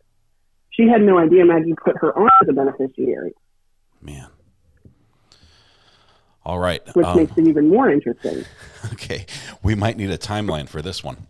This is. I'm trying to put the timeline together in a way that it makes sense, because a lot of the stuff nobody finds out about until certain filings. So I think I'm going to put it together in order of how it comes to public knowledge. Okay. And then kind of tie it back to where it fits in this whole timeline. The last part of all of this smoking gun business, kind of not as big as the whole video surveillance of Paul, but the judge actually ordered a co-representative or a co-something. I think it's a co-representative of the estate, the Murdaugh estate. So Alex had absolutely no say-so over where any of the assets or monies that came from those assets were going to go to as of November of 21. They did an emergency order to prevent him from being able to do anything with this money, because I 100%, after finding a lot of the stuff that I have, 100% believe that he ended up doing what he did to get the money from the estate, because Maggie was giving him pushback and didn't want to do anything as far as pull out a second mortgage or do any of that stuff. Like he wanted to do things with money that she was not allowing. Wow. And the only way for him to have say-so over that was to have control. Was for her to be out of the picture. Yep. Okay, so those are that's heavy. A lot of money in her estate. And we're saying allegedly before and after everything. But so there's a lot of stuff in there. Right. I hope some of this comes to light. First of all, I hope all of this is accurate. I believe you've done your homework here, and I can't wait to see how this gets presented. And at the same time, what is the state doing in this prosecution? Are they trying to throw the case if they have this? All right. Okay. I don't know. I think with their getting Mark Tinsley up there this morning, I couldn't stop bouncing in my seat this morning. Wow. So we've heard a bunch of names that we needed to hear. We need to see what they do with it when they bring him into the courtroom to testify in front of the jury. So we'll see where it goes. But if you check your Discord, I personally sent you a couple of these documents, and of course, for everybody that's on the Discord, everything is in the document file on Discord. Right. Okay. Amber, thank you so much. Records. All the court records. So thank you so much. This is something I'll have to spend a good deal of time thinking about and poring over. But I know you worked all through the weekend, the Midnight Oil, to get some of this stuff put together. So my big thanks to you for doing that. Not a problem. As soon as I get this timeline finished and put together, I'll send it to you to make sure you can read it, sufficiently so it's not blurry or anything. Yeah. And I'll get it distributed as soon as we've got everything. It sounds awesome. Good to go. We can have it up there on Discord. We'll send everybody over, and that'll be great. All right. Yeah. Lindsay's saying, can you ask her about the conversation at JM Property on the 10th?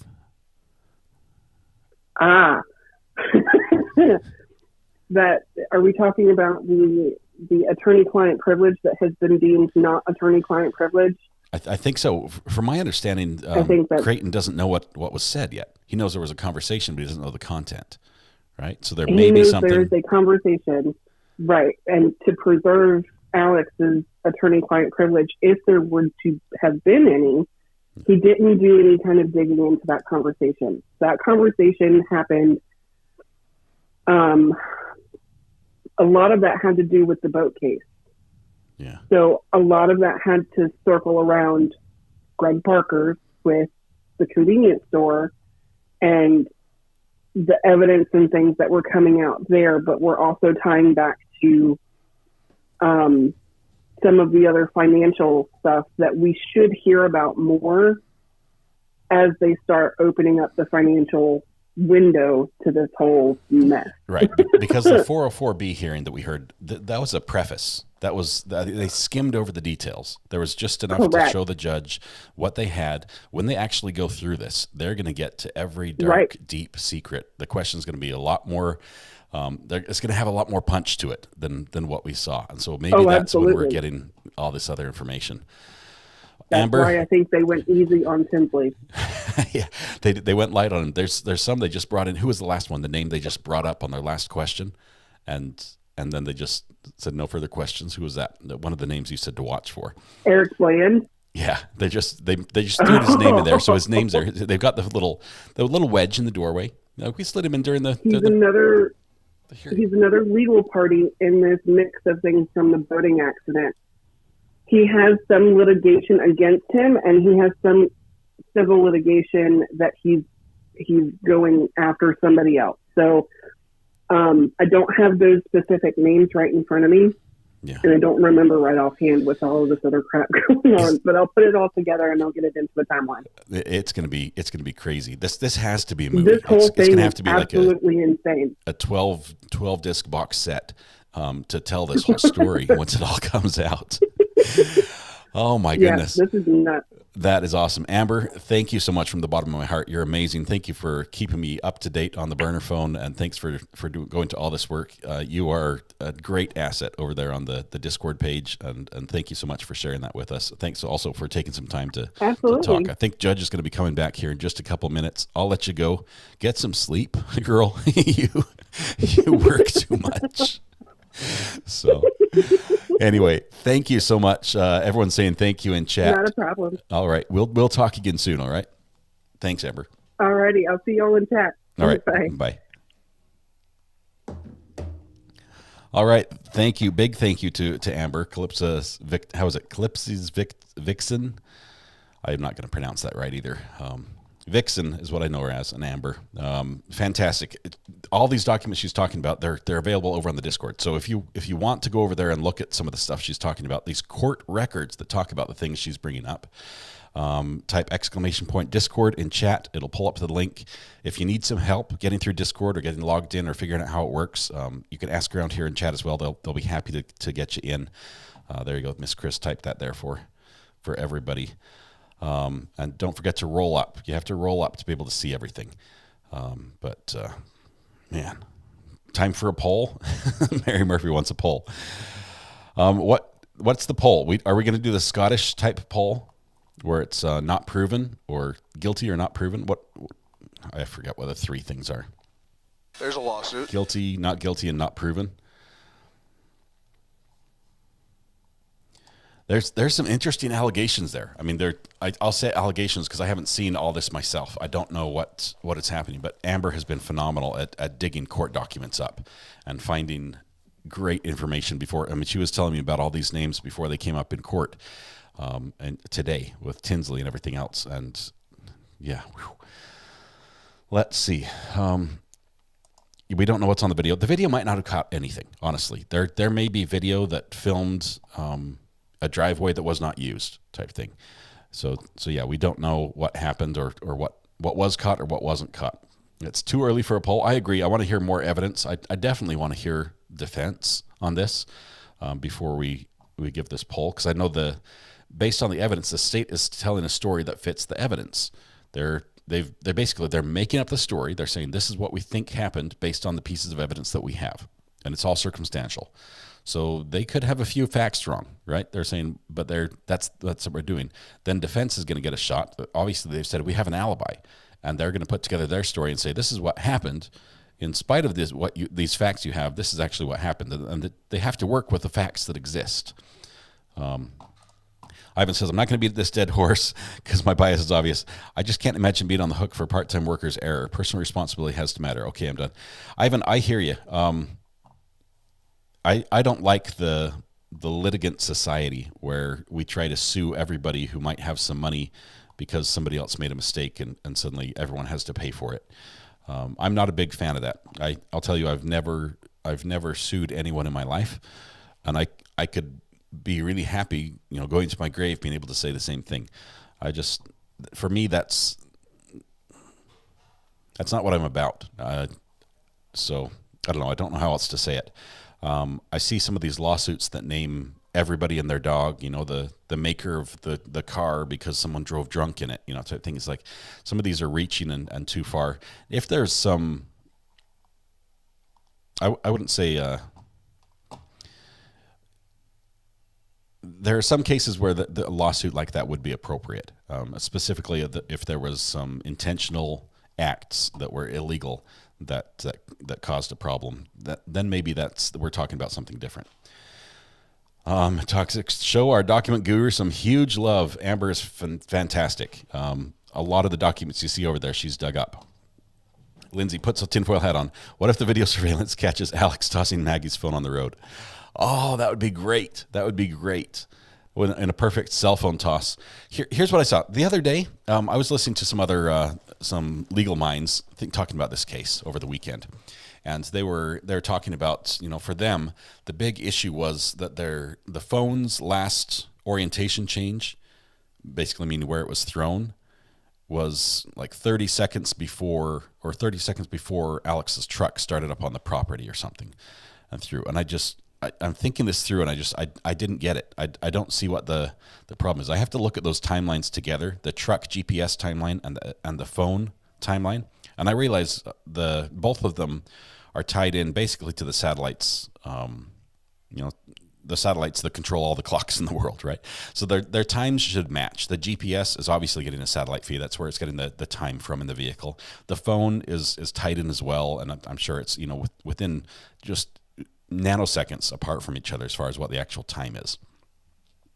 But I think that it's very possible to have the phone in the car when it starts up and drive and be deposited and never record an orientation change. I think that's a possibility. I bet Alex throws like a girl with a perfect throw. Is that what you're saying? You can tell Amber is excited about her work. That's why she's so great at it. She is. And I can tell you, she spent a lot of hours working on this. Ivan, hey, I appreciate you. I realize small business owners are the backbone of America, and the litigant society is a threat to everybody. Did they get that juror who said they were running out of time to stay around? Yes, they did. 729 was his juror number.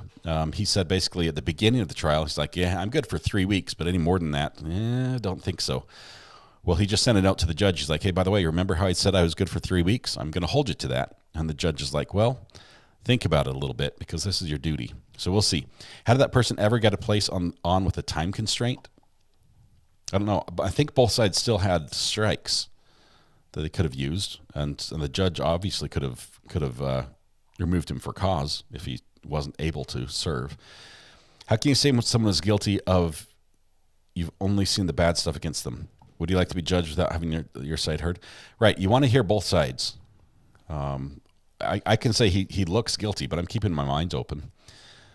I feel like I've had my tinfoil hat on too long, but it works on tater heads. Yeah, personal responsibility is huge. I'm not big on blaming someone else when I do something dumb. If I misuse a product, I don't sue the maker of the product. There are specific laws about checking ID when purchasing alcohol. I believe you're supposed to check 2 identifying factors if the photo doesn't reflect the person using it. Brooklyn, those 2 boys looked fairly similar. And if here we go, we've got coming back from court right now. Just one second. see if we get some audio. Bailiff yelled at us or something. Please be seated. One could pass as the other pretty easily. With the red hair and everything. Anything before the jury comes. Thanks for some votes.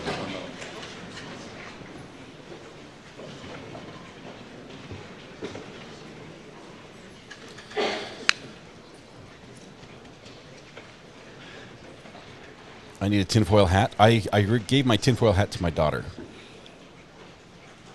I need a hat emoji. Yes.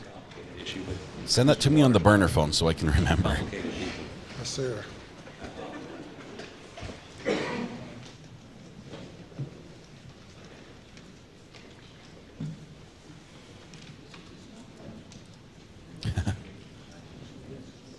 It's like tennis players. You have to go when you hit the ball, or it doesn't fly over the net.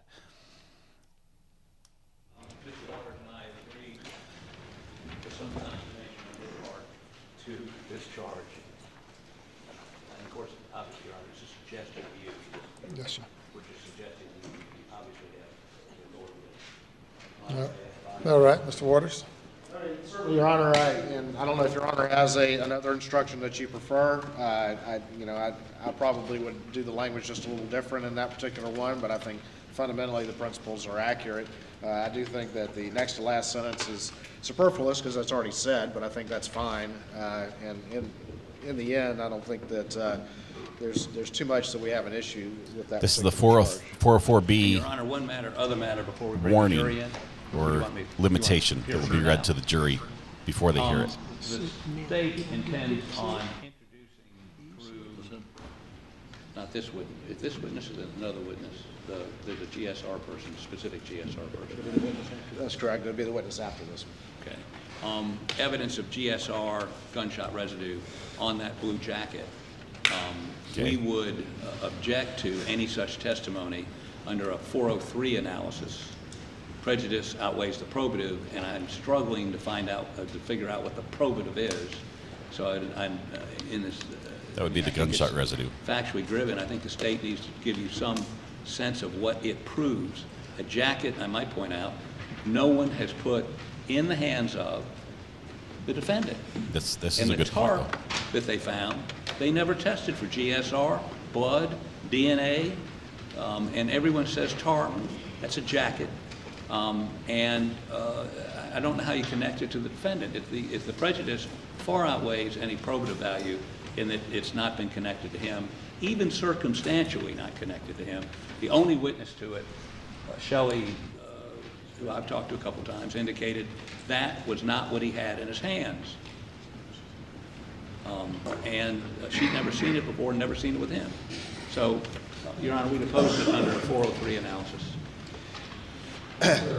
Yes, Your Honor. I think if you listen to the testimony of Ms. Smith in totality, first of all, she identified a picture where she said, yeah, that looks like what it was. It was balled up, and that picture, of course, was then identified by Ms. Moore as where they recovered the actual raincoat, which, of course, is a very, very large raincoat and very easily could be identified as a tarp. I think any issues that Mr. Harpootlian wants to make, he can certainly argue those to the jury, but the connection has been established between Ms. Smith and that particular raincoat, and looking at the picture and saying, that looks like what I saw.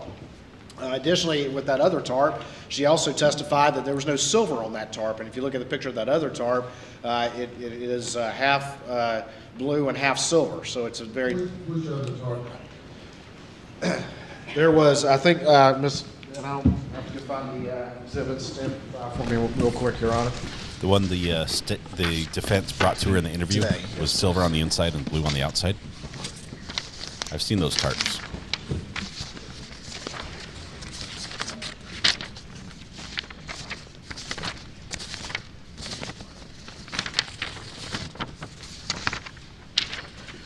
So, Your Honor, and I can put them up with the elbow or hand them up, whichever you prefer, but we have State's Exhibit 224, and this was a tarp you can see with a lot of silver on it, but State's Exhibit 411, Ms. Smith identified as that's what it looked like. You can see that balled up thing right there, and that is ultimately the rain jacket, which, as you saw, particularly on redirect with Ms. Gowd, this is extremely large, very easily could look like a tarp, and when she balled it up, Ms. Smith said, yeah, that's what it looked like. So I think there's been enough of a nexus established as to the probative value, and what you'll of course hear is that from the GSR experts is that very high levels of GSR were found within the inside of that blue rain jacket, which again is this big and very, very long.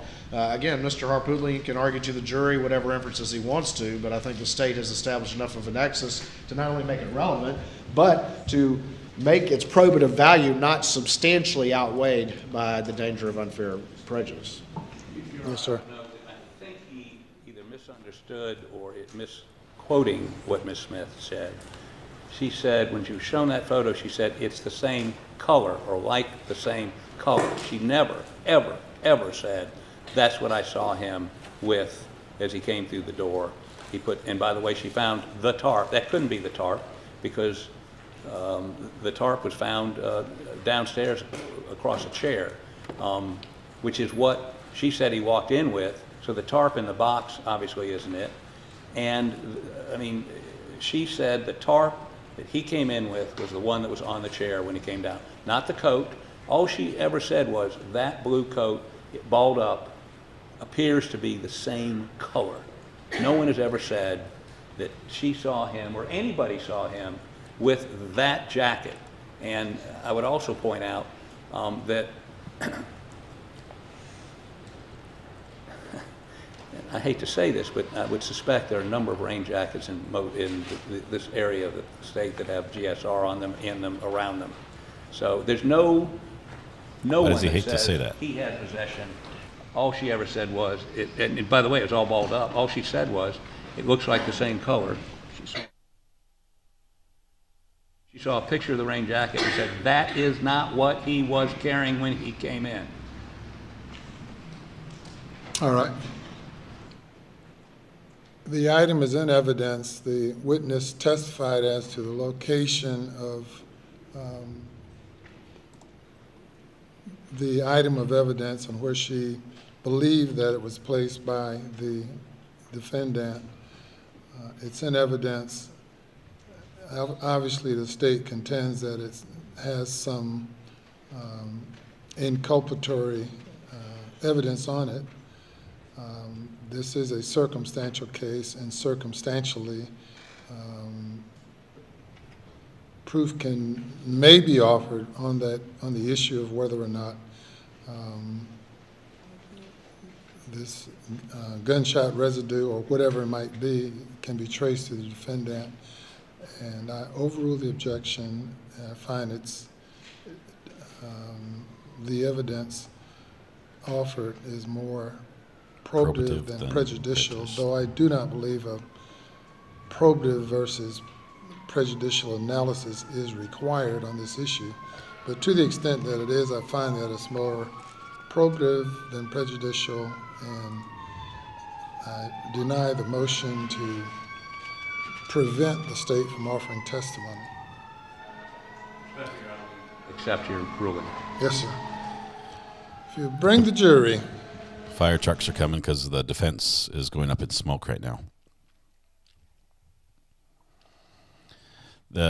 I have not seen the defense win any objections with the judge today. Not a single one. Did I miss one? But I don't think they've won any points. Oh man, the judge sounds like Ben Carson.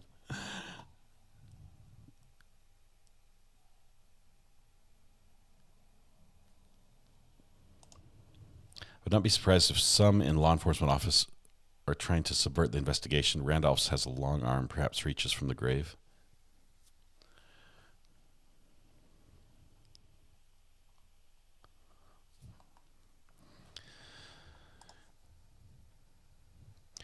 Mary, it does seem that the judge is deciding quite a bit for the prosecution. I'd need maybe Matthew Harris's take on any of these to see if any of the decisions are improper, or that he disagrees with it. See if he's like biased in some way. I mean, the closest thing we know to a conflict of interest that this judge has is that the judge's son passed away a little over a month ago. And Jury is present, sir. Thank you. Your next witness. State's next witness. Johnny James for the state calls Natasha Moody. Natasha? Who's Natasha? Probably SLED, because it's not this witness, but the next one is going to do the gunshot residue.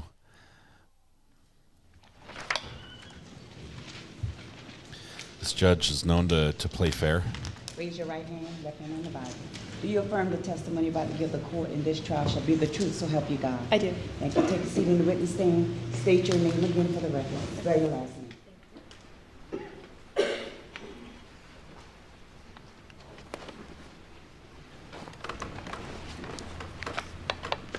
I haven't My seen that name is either. Natasha Moody, last name Moodie.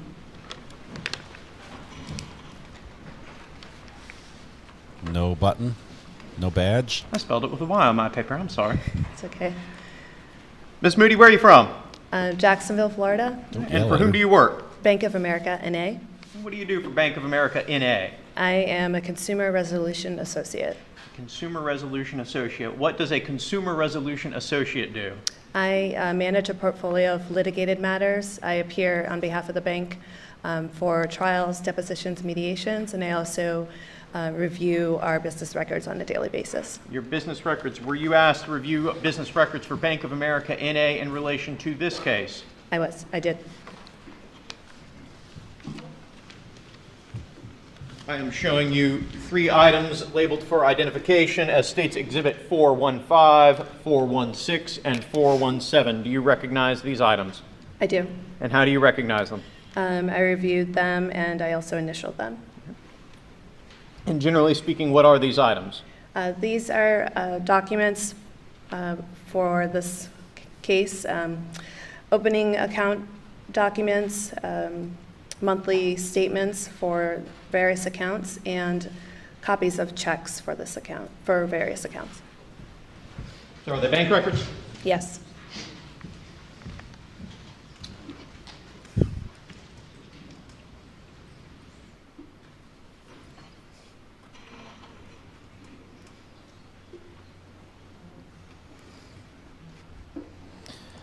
Yeah, the attorney or the assistant DA has an interesting hairdo. And the contrast between her absolutely gorgeous hair and his unique look is stark, especially when he stands next to her.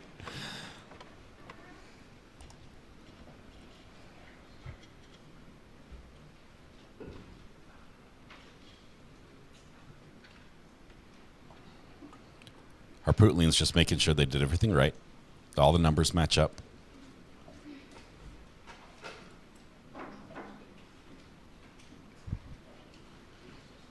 think this is the fake forge issue. I think he's leaning over pretty far for a hairpiece. He's putting it at risk there. Your Honor, State moves to introduce Exhibits 415, 416, and 417 into evidence at this time, my understanding, with subject to any objections from Your Honor's previous ruling off today. Yes, sir. Ms. Harpootlian. Your Honor, may I confer with Mr. Murdaugh? Yes.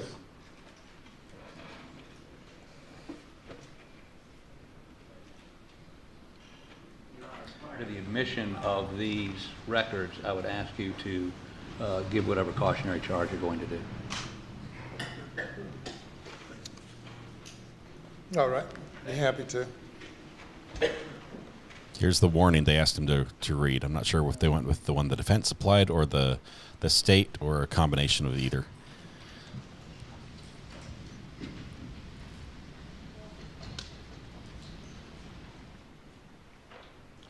Ladies and gentlemen, evidence or testimony is about to be offered that the defendant may have been involved in other criminal activity. And that evidence is not evidence or proof that he committed the offenses charged in the indictments. This testimony has been allowed and is being allowed for the limited purpose of assisting the state in proving motive. You may not consider this evidence for purposes of character of Mr. Murdaugh, nor may you consider this evidence as evidence of his propensity to commit other crimes, or that it is more likely that he committed the crimes with which he is currently on trial. It is being allowed based on the state's representation that it helps explain the defendant's motive to commit the crimes for which he is accused. And you may proceed.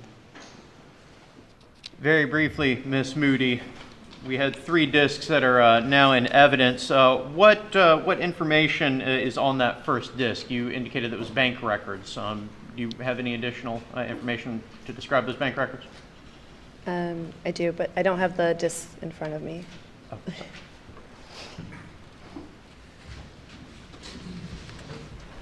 Showing you State's Exhibit labeled 415. What records are on that disc?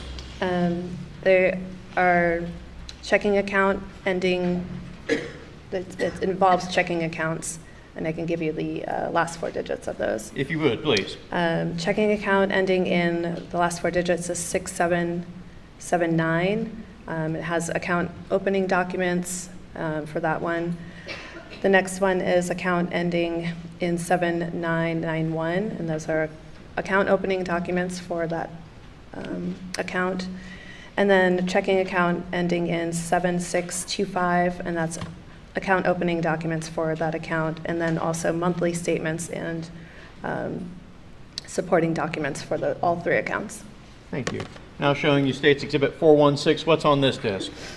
These are credit card ending in 9559.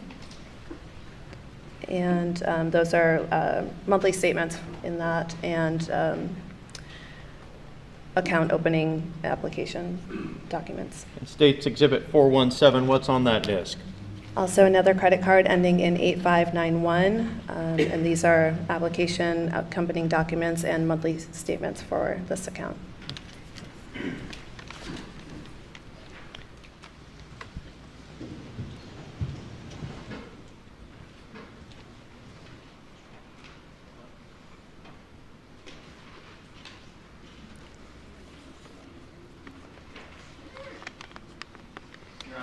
These are in evidence, but we would not have any objection to them except as to our previously made objections. Yes, sir. State moves to admit these 3 exhibits. No further questions for this witness, Your Honor. No questions. Thank you, Ms. Moody. Moody. You may step down and you're excused. Now we got the GSR witness. Let me call your next witness. Yes. Statement now called Jamie Hall.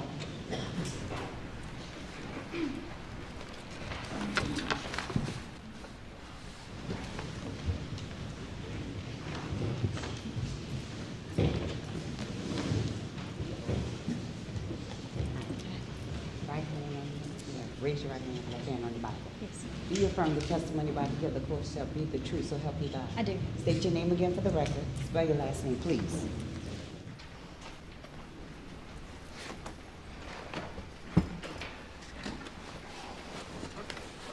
My name is Jamie Hall, H-A-L-L. Good afternoon. Good afternoon. Where do you work? I'm currently employed at the West Columbia Police Department as an evidence custodian. How long have you been there? Since April of 2022. Will you please tell the ladies and gentlemen of this jury about Jamie Hall, as much of your background, as personal background as you want to. I'll leave that to you, but specifically your education and background that led you to law enforcement, please. Yes, sir. I grew up in the Midlands area of South Carolina.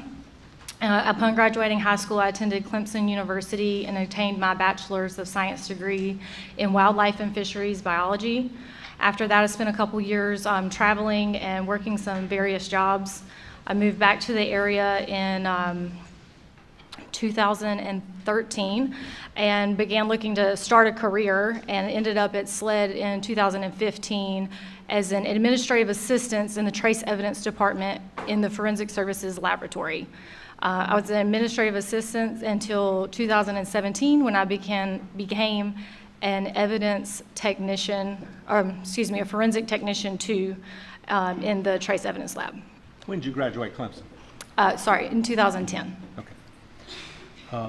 So after you traveled some, you started working in SLED in what year? In 2015. Okay. What was your job then? I was an administrative assistant. And what does that mean?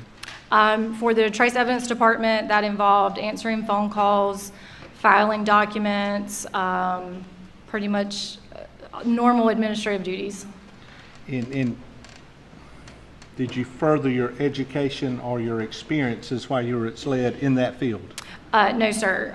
When I became the technician in 2017, that's when I began the in-house training for that career. Okay. Tell us about the in-house training when you became the forensic technician. Yeah, so that training involved oral and practical examinations in-house under the supervision of an analyst, in which I learned how to properly handle the evidence and process the evidence for potential GSR. I also oversaw some testimonies of some analysts to be familiar with courtroom policies as well. And I took some outside training from Hook College in Chicago as well. Hook College in Chicago? Hook, yes, sir. And what was that training? It was training regarding the scanning electron microscope, which is used for GSR analysis. That's the acronym is SEM for that? The SEM, yes, sir. Okay. And when did you leave SLED? In March of 2022. Okay. And do you mind, you're working where now? At the West Columbia Police Department. West Columbia Police Department, and you are there what? Evidence custodian. Okay.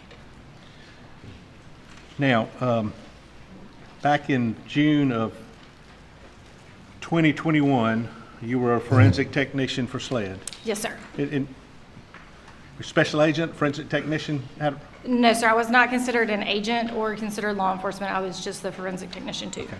So then, in June of 2021, what was your job on a day-to-day basis? My primary role in the trace evidence department as a forensic technician was to prepare evidence for GSR analysis. That includes GSR kits as well as inanimate objects that came in for potential GSR testing. And we're going to have Ms. Fletcher testify right after you, but what is a GSR kit? A GSR kit is an envelope that goes out to officers or investigators so that they can collect on scene from a potential suspect's hands. And it involves, it has all the items they need: gloves so that they can make sure they're not contaminating the subject's hand. And then the little vials that contain the GSR particle lifts with a double-sided adhesive that's used to dab across their hands to pick up any potential GSR. Hey, so AJ, those are just kind put of it on done in the autopilot, field, if you will? It'll Yes, be all sir. right for a bit. After a local law enforcement agency uses one of these kits, what happens to it? When they decide that they need it analyzed, they submit it to the laboratory, and then when it comes into the laboratory, I prepare it for analysis. So that involves me making sure it's been properly sealed and initialed, handled properly, the correct kit. There are a variety of kits out there. Our lab has particular kits that we accept, so I confirm that it is an acceptable kit. And I also confirm that it was collected within the allowed time frame. On a living person, we're touching things all the time and possibly contaminating or removing the GSR. So we do have a 6-hour time limit on kits collected from individuals. So if a kit comes into SLED or your possession, do you check to see if it was collected during that 6-hour time period? Yes, sir, I do. And how do you do that? We have what we call an information worksheet included in each GSR kit that the officer fills out that includes the time or the estimated time that the shooting occurred, as well as the time that the kit was collected.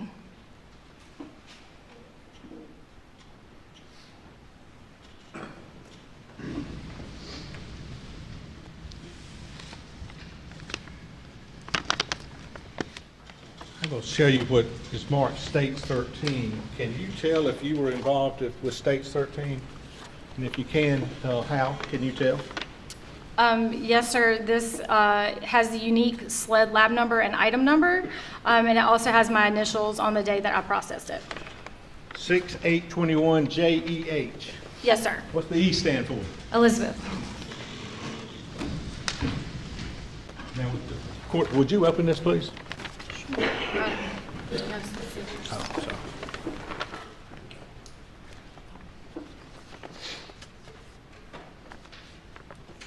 Thank you.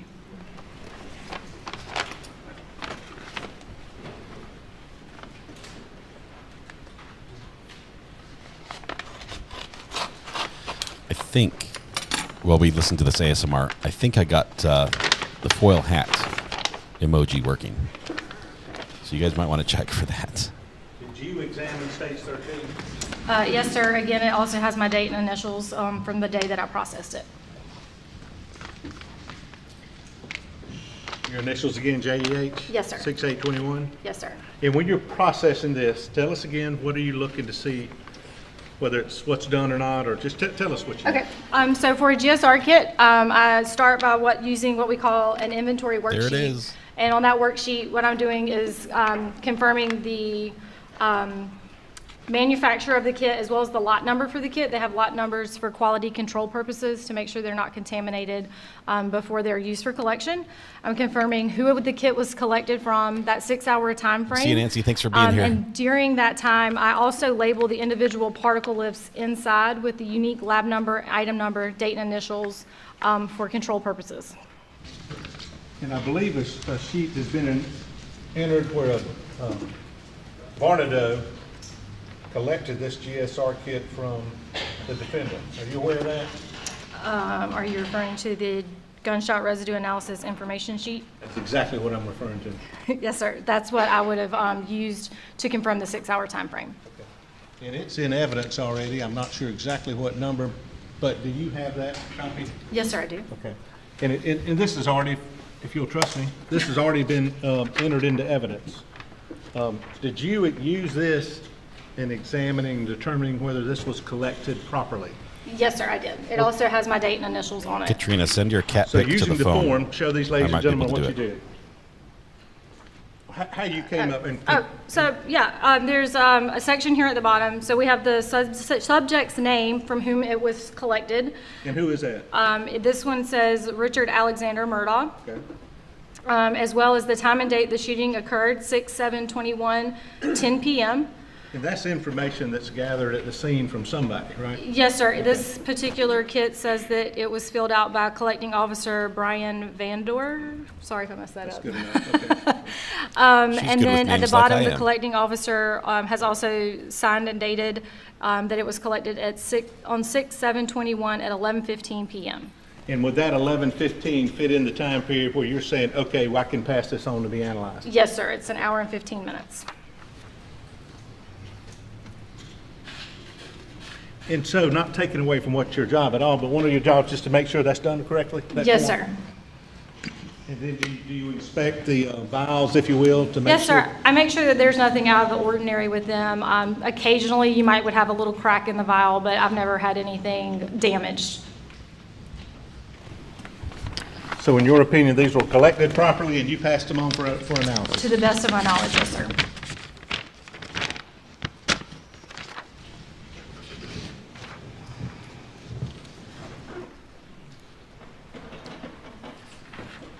Now, were there, let me ask you this much. Local agencies that you examine items for potential evidence, in this case, gunshot residue, how did they get to the lab? Typically, the officers from the local agency submit them through our evidence control department. And once they're submitted that way, that's when they're assigned their unique lab number and item numbers for each piece of evidence. And then based on the type of analysis that agency requested, we would get notice that it needs to be processed. And so I would pick it up from evidence control and bring it upstairs to the trace lab to begin the processing. Am I right? Just might have been a chain of custody thing. Is all that documented from local agency to y'all and where it goes from there? I can't attest to what the outside agencies do. I believe it probably varies agency to agency. But once it's been logged into our system downstairs, it is tracked throughout the laboratory for every hand that touches it. That's kind of what we refer to as a chain, correct? Yes, sir. It's referred to as the chain of custody. TW just gifted a membership to CG in Texas. Congratulations and thank you, TW. Potential evidence Appreciate in it. this case that you examined? Yes, sir. I had several other items. Okay.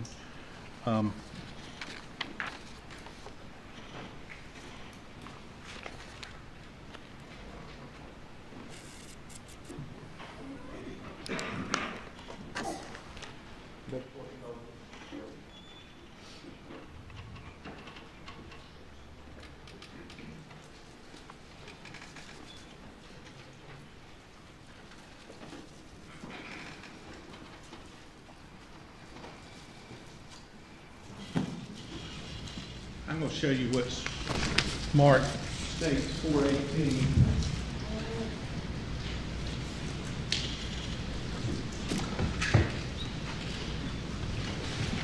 Ask me if you can just identify this. That's all, and does it relate to your testimony?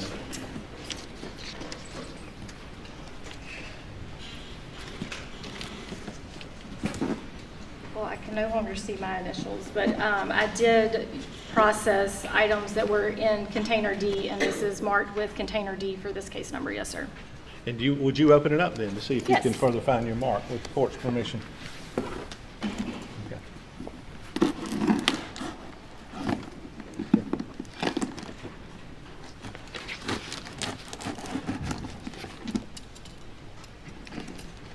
Bet there's a paper bag inside. What's the over-under on that?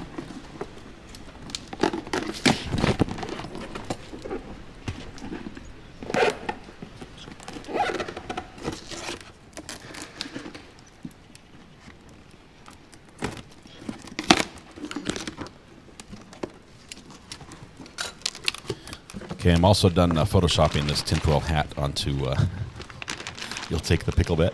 Here we go. Oh, it's plastic. Do I owe you something? Were you betting plastic, Matthew? Do I owe you a jar of pickles?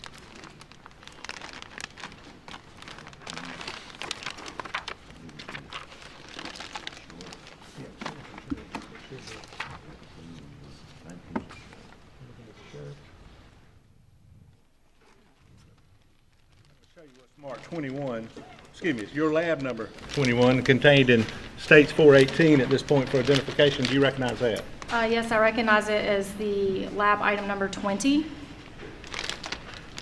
And what is lab item number 20? It was a brown paper bag containing one pair of green cargo shorts.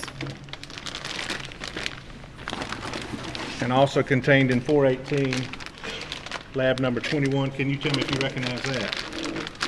Yes, sir. It's lab number, or item number for this case, 19, which was a brown paper bag containing one white T-shirt. Yeah, we haven't seen the seatbelt, huh? That wasn't ever tested for blood or GSR. I know they retrieved it. We haven't heard the test.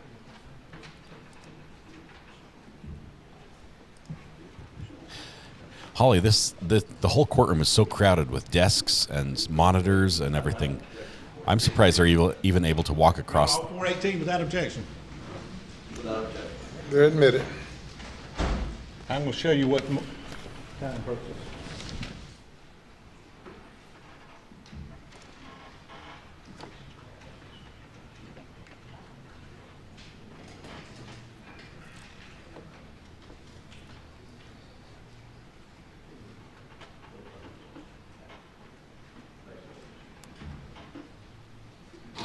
Thank you, Your Honor. Sorry. I'm going to ask you, please, man, this is a crazy question. Look at 423, 424, and 425. Do you recognize these, and do they relate to what you're talking about right now?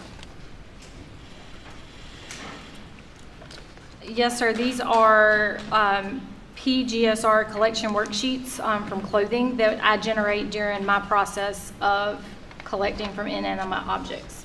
Okay. Inanimate objects. Yes, sir. Okay. Inanimate, Now, not let's start inanimate with- objects. It's completely different. It's a different line of work altogether. The shirt, 423. Yes, What's in sir. evidence? Tell these folks what you did with the shirt. So anytime we're processing clothing or an inanimate object in the lab, we start by making sure everything's been thoroughly cleaned, and we also place down parchment paper to just as an extra check and balance to make sure there's nothing contaminating the evidence. We also place what we call a clothing blank out onto the table where we are processing. That's just another one of those double-sided adhesive stubs, and it's left open and exposed to the environment to make sure there's no contamination in the environment.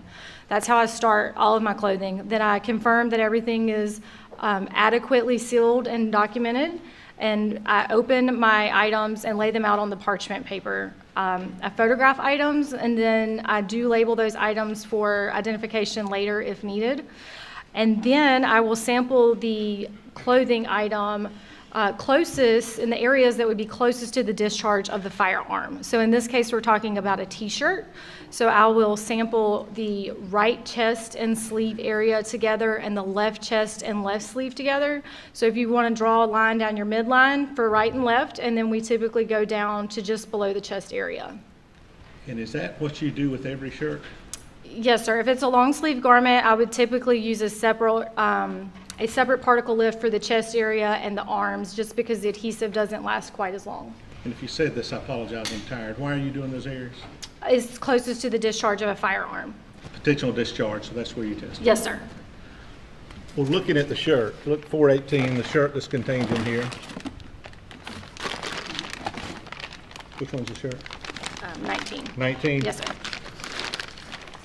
Before you get to doing the particle lists, what's the first thing you do?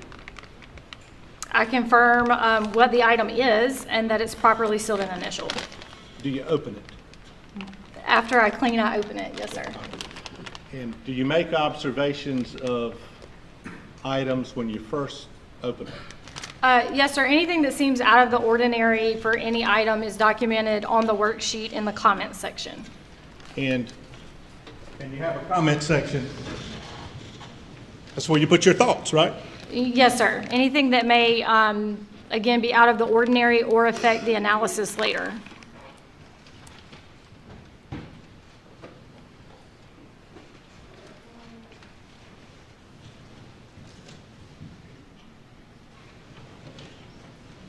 And just to go back, you go down a little bit. Yeah, so this is right sleeve, right chest, left sleeve, left chest. Hanes beefy shirt, right? Okay, you can go down a little bit. I don't have any objection to introducing 423 into evidence. I don't think it's in evidence yet, but no It is. objection. We offered it a little while ago without objection. 423, 24, 25.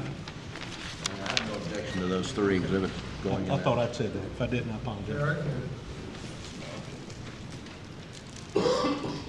Is this a Hanes beefy t-shirt? Yes, sir, it was. And item 19.1, what are your comments underneath there? Small reddish brown stains observed. Shirt had an odor of laundry detergent. What do you mean by that, an odor of laundry detergent? It just smelled freshly laundered, which is not typical of the lab. Typically, clothing smells slightly musky when we get it. And you examined this shirt when? On June 8th of 2021. Now, you didn't know, did you have any knowledge about this case whatsoever? I just knew that we had asked to make it a priority in the lab. Little Miss was just gifted a membership by Ginger Meadows. Congratulations, Little Miss, and thank you so much, Ginger. Appreciate your generosity. You attempted to collect particle lists from that shirt? I did collect particle lists from the shirt, yes, sir. Next, states 425. Sorry, we're out of order here. This is also your clothing worksheet. Can I see the top of that sheet? I'm sorry. I'm sorry. I just posted in the yes, sir. Facebook Recovery Addicts And Crime what was Watch this, page. that you examined? little picture I photoshopped. This was the worksheet we generated when we collected from a seatbelt that was collected from a 2021 Chevy Suburban, South Carolina tag CZL420.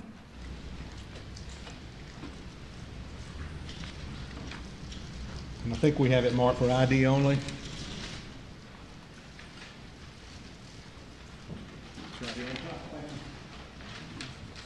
So I expect the seatbelt to have some gunshot You residue. recognize this?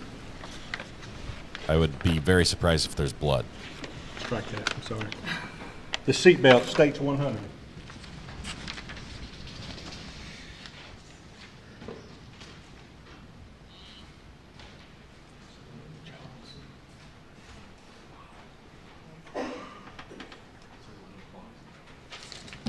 Thank you to everybody.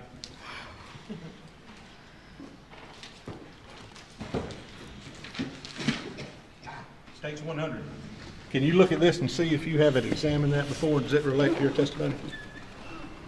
Yes, sir. This was sled item number 142, and it also has my date and initials on it as well. All right, what did you do with states 100? At the direction of the analyst, Megan Fletcher, I collected samples from various areas on the seatbelt. And can you tell the ladies and gentlemen of the jury, how did you determine where you were going to collect samples? Since this was not our typical item, I collected from areas in which Megan instructed me to collect. Which was where? We collected from the buckle, 3 different areas of the belt, and the latch plate. Can you show the jury where you collected? Yeah. So this, I believe, was what we call the latch plate. Okay. Sorry if I'm misspeaking on that, but, and then the buckle was, oh gosh, this area here, and we did the top and bottom of it. And the 3 sections were just, we measured the length for each section, did a section, rolled more out, and did the next section. And how are you actually doing it with the particle lifts? How are you collecting them? So, as stated before, the particle lifts have a double-sided adhesive on it, and you just repeatedly dab that across the garment or the item that you're collecting until it loses its adhesive abilities. 100, we'd offer, Your Honor. No objection, Your Honor. Did it? Thank you. And looking back on the sheet, this noted here, that's where you went through and did your inventory sheet, correct? Yes, sir. And this is to document you did what you did, right? Yes, sir.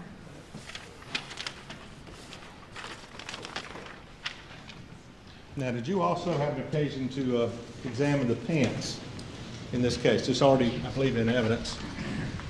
I did collect from some cargo shorts. Here we go. Here are the shorts.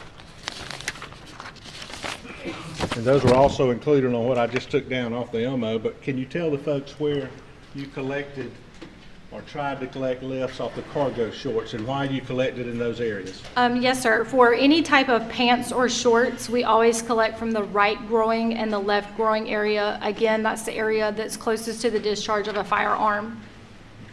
And that's standard. That's what you do. That is standard practice.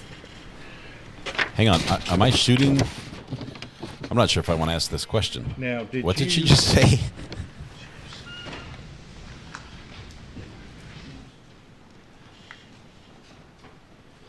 I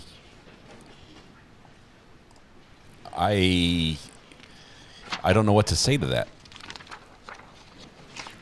All I would say is apparently I don't fire firearms the way that she thinks I fire firearms. 419 without objection. Is that correct, Mr. Griffin? Here we're getting into Jensen territory here. Would you mind opening up for it? First of all, do you know whether or not you examined a pair of shoes in this case? I did, and these are the shoes, sled item number 21. Okay. Would you please open that for the ladies and gentlemen? I bet these don't smell like freshly laundered shoes. They're probably quite ripe.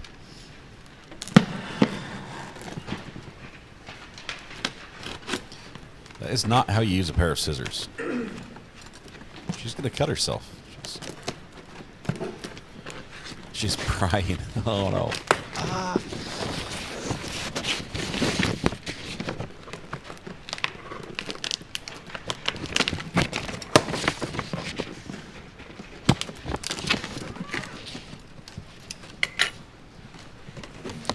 with all the evidence they've been bringing in, they're not going to have room for the tire. Now, there has to be a tire. This is the GSR tests. Or at least the GSR swabs. Oh, yeah. Layer upon layer. Sure. Yes, ma'am.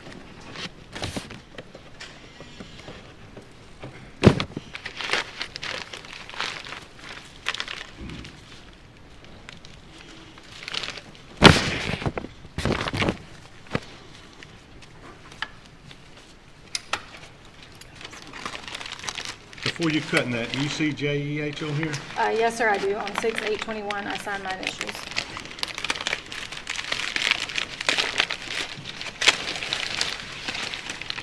What is all that right there? I believe it's yard debris. Court permissions to dump this right here, or can I get a trash can? No, that's evidence.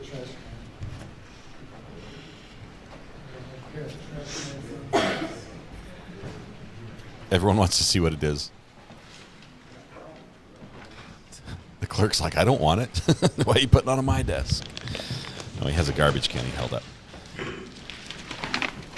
Oh, man. These are states 419 in without objection. Can you show these to the jury? Sir. At arm's length. Show the jury what you, I'll hold them. Show the jury what you, So with shoes, when we collect from them, we're going to collect again to the area that would be closest to the discharge of the firearm, so the front of the shoe. So in this case, I would do the area where the laces would typically be and the front toe. Depending on how well the adhesive continues, it will depend on how far back I go, but I start with the toe and then work my area down the sides. Do they look fluorescent yellow to you? Fluorescent yellow and red? is this the condition they were when you saw them on June 8th, 2021? There was more grassy type material on them when I had them. Okay. And what I just dumped in the trash can with the court's permission and in here, did you indicate on your comment section Yes. whether or not yard debris was present? Yes, sir. I commented that shoes were wet with yard debris present. Wet with yard debris. Yes, sir. Did you, on June 8th now, go back in your mind, when you saw these, in addition to wet and yard debris, did you make any other notes in the comment section about those shoes? I did not. Do you remember, did you see anything that looked like blood? I did not make any note of that. No, sir. With your naked eye? No, sir. Top or bottom? No, sir. Okay.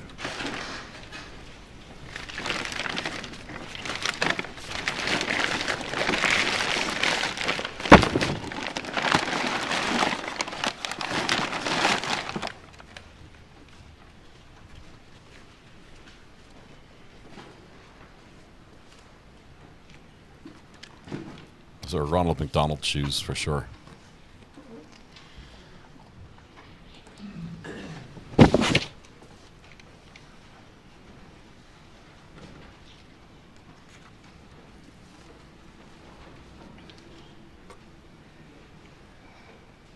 Did you have any other items that you examined that were presented to you for examination either by yourself or with Megan Fletcher? Yes, sir. What was that? It was sled item number 173. And it was, we described it as one blue rain jacket / poncho. Okay. And was this the same? No. When did you examine the poncho? I believe we began on October 5th, 2021. Okay. So is it fair to say that the clothes, the shirt, the pants, and the shoes were on June 8th of 2021? Let me check my notes.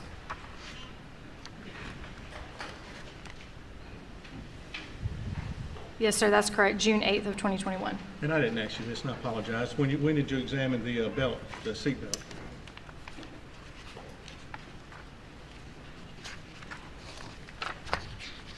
The seatbelt was examined on September 1st, 2021. And again, the specific date for the raincoat was what? October 5th, 2021. And tell the ladies and gentlemen, take us to the lab now. How did you examine that garment, the rain jacket? This was also not our typical garment, and I believe there was some information provided from investigations. So everything that I did in this case was at the direct, or in this, for this particular item, was at the direct supervision of Megan Fletcher. She essentially told me where she would like me to collect, and she documented everything on the note sheet while I physically collected the particle lifts. I've seen some shoes, like if you mow the lawn in shoes, they'll get like a green stain to them. But those are just yellow, like fluorescent yellow and red. Mix that with the khaki cargo pants and the white shirt, and it's quite the look.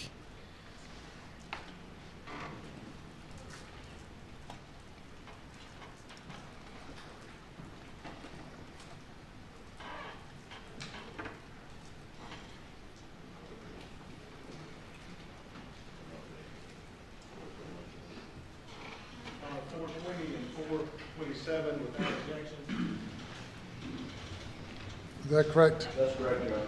They're admitted.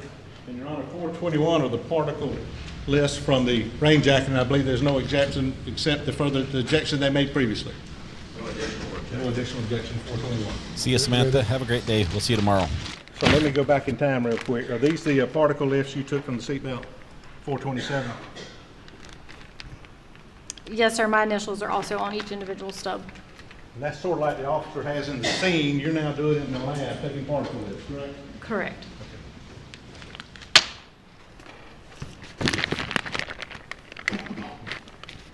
And particle lists from 420 lists from 19, 20, and 21, which I think are the pants, the shirt, and the shoes. Were these the particle lists from 420 that you actually took? Yes, sir. Again in the twos? Yes, sir. And your initials is on it? Yes, sir.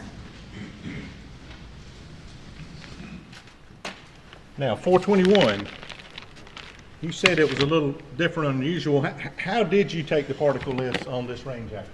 I believe everything was considered in Megan's custody while I was doing the collection, and then it was transferred directly to my custody when I carbon coated the particle lifts. That's just a process where a thin layer of carbon is added. It allows the analyst to get better images on the instrument. It doesn't do anything to add or remove GSR. It just simply adds a very thin layer of carbon. So it was in my custody at that time, but prior to that, it was in Megan's custody. Okay.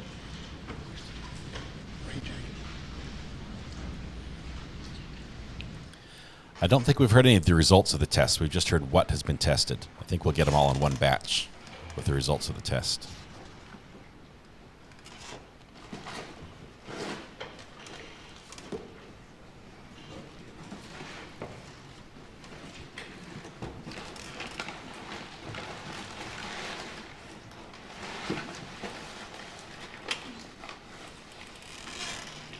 Show you what's marked as 226.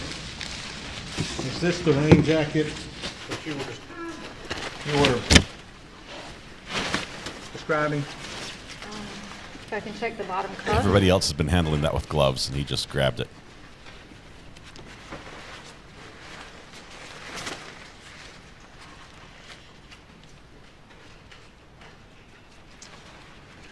Yes, sir. The date and my initials are here in the bottom cuff. No, it's all over. You looked at this rain jacket. Yes, sir, I did. Okay. And Megan Fletcher was with you. Yes, sir. And tell the ladies and gentlemen, how did you process? Where did you attempt to get particle lifts? Basically the entire garment. We marked it off in different sections, again, where Megan advised me to collect from, and I repeatedly dabbed the particle lift across each section until it lost adhesive. These particle lifts? Yes, sir. You dabbed each of one of these? Yes, sir. Okay. And what are these little things on here? These tape or the... I'm not sure what those are. Okay. Now, you did the outside of this garment. Correct. Did you do anything else to it? We also sampled the inside of this garment as well. So you actually turned it inside out and took Don't samples do it. from the He's inside. going to get stuff all That's over his correct. hands. Okay. Oh, this is going to be so bad. Megan Fletcher was with you. Yes, sir. What about the hood? Did you test it or take samples from the outside of the hood? Yes, sir, we did. Did you take samples from the inside of the hood? Yes, sir, we did.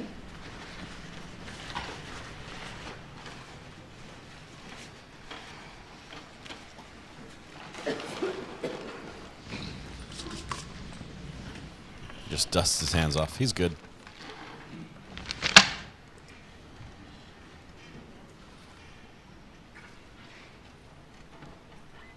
It'd be funny if there's like bank dye on it or something from like a bank explosive. Where everything he touches now turns like purple. Beg the court's indulgence.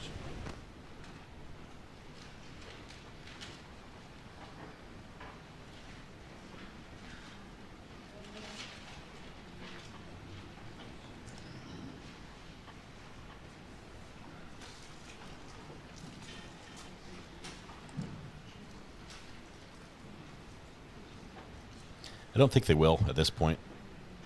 If they had done it initially at the crime scene, then they would have.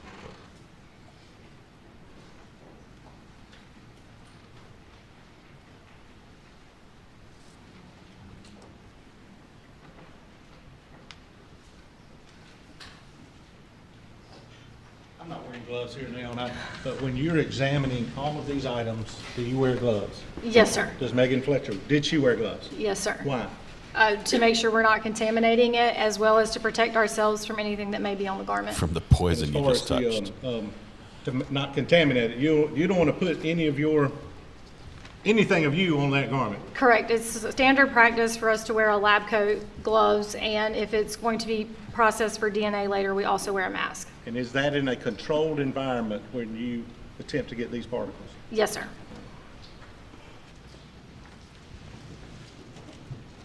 Thank you, Judge. That's all. My other defense. Yes, Your Honor. Thank you. We've dumped all the debris in the clerk's garbage, and then he stuck his hands all over the infamous jacket.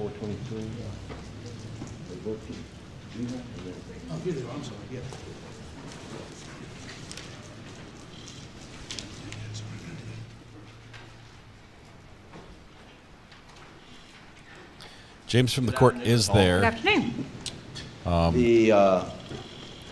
You said if you're going to do DNA testing. I don't know what he looks like because he Yes, doesn't sir. show his Wear a face mask? on his Yes, live sir, I streams. did. So, to your knowledge, were some of these items processed for DNA after the GSR processing? It was my understanding that they had the potential for DNA analysis. Yes, sir. Okay. Now, let's just talk about how you go about sampling for GSR. And you talked about the shirt, and you said you would do the chest and sleeve on either side. How does that work? Do you lay the shirt out on a table? Yes, sir. So as I stated, the table is thoroughly cleaned, and then we place down parchment paper as well, sterile parchment paper, and lay the garment out on that so that we can access all the areas. Getting in front of the witnesses, the clerk, he's typing everything here, up. I think it's item 19. As I said. Did you just check on the two areas at the top on the chest side? Yes, or- sir. Unless we're given information from the investigative team or from an officer who submitted it that there's potentially a Thanks, reason to Jimbo. test somewhere else. Good to have you We here. only test the chest and sleeve area because that's the area that would be closest to the discharge of a firearm. And that's what you're looking for is, do you call it gunshot residue, is that right? Yes, sir. It's microscopic, so you cannot see it. Therefore, we're testing the areas where we would expect to find it.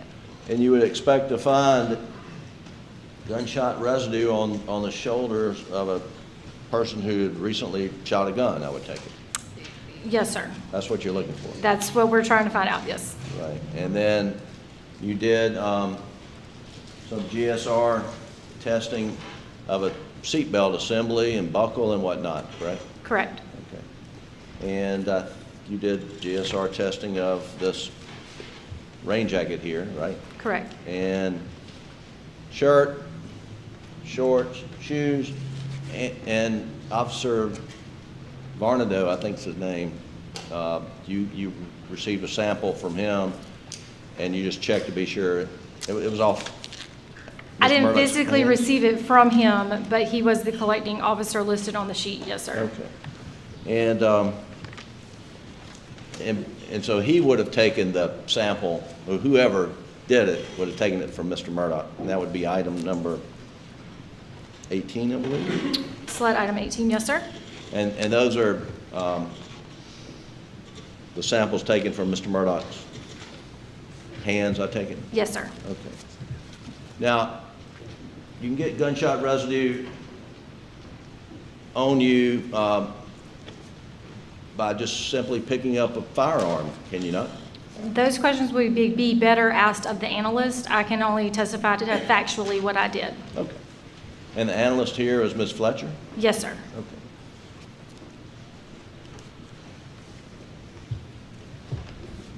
Let me ask you to take a look at your worksheet, which is in evidence 423.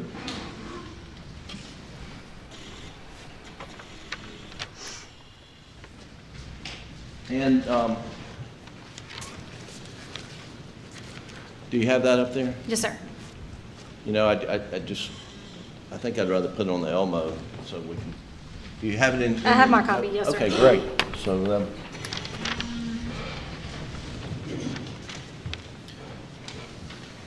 Gonna pause her for just 1 second here. Sorry. Trying to get everything synced up perfectly, and that worked. That allows me to mix and match the pictures for you just a bit. Yeah, go to the top. Okay, let's stop right there. Agent Hall, it says that this was a brand Hanes beefy T-shirt. Yes, sir. And then particle lifts, right sleeve, right chest, left sleeve, left chest, correct? Correct. And it says description, paper bag containing one white T-shirt. Is that right? That's correct. And Doug, if you'll go up, down a little bit more, okay. And then there it says, comment, small reddish brown stains observed. Shirt had odor of laundry detergent. That's what it says, correct? Correct. Do you know what those small reddish brown stains looked like? They looked like small reddish brown stains on the shirt. Love that. Were they tested? I have no knowledge of what was done after I handled the object. Okay. Now below here it says, sealed brown paper bag containing one pair of green shorts. Is that just an entry for another item? Yes, sir, that's item number 20. The sheet is designed where we can put 2 items on one sheet. Okay. So when you received... You're welcome. The shirt, item 19, was it in its own separate bag? In this case, it was, yes, sir. That's why I made the note that that individual item contained its own brown paper bag, while the description says brown paper bag containing. Okay. And the shorts, those are green cargo shorts, and again, you lifted, it says right groin, left groin. Correct. And is... Explain that process again. Is it on the inside of the pants leg, or? Well, it's on the outside of the garment, down to, a reasonable distance, depending on the type of fabric, could depend on how much adhesive it has, depending on how large the garment is from the person. A small garment versus a 3XL is completely different. It depends on how far I can go down on the garment. And to do this, you take a sticky something or another? And it's a double-sided adhesive on an aluminum stub within those little vials. The bottom has a holder for that, and then we grip it by the bottom and repeatedly dab it across the garment. Until it loses its stickiness. Correct.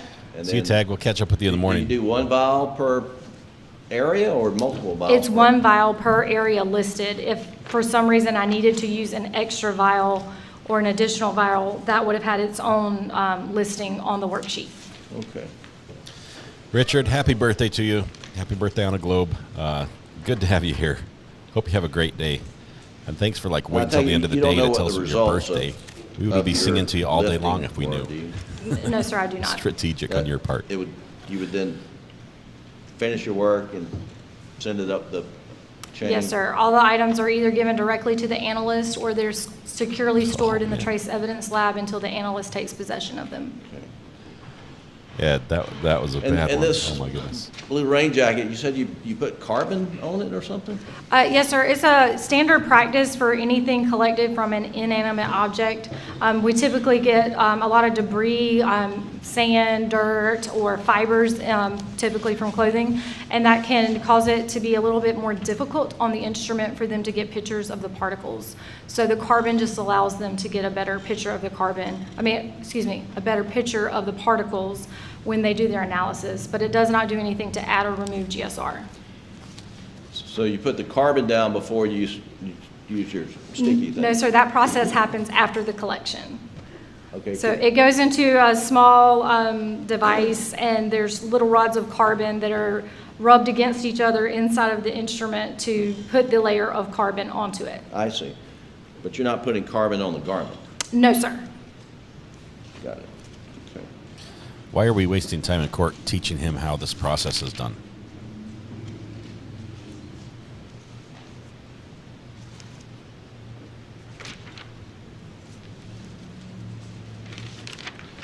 One second, Your Honor. Beg the court's indulgence.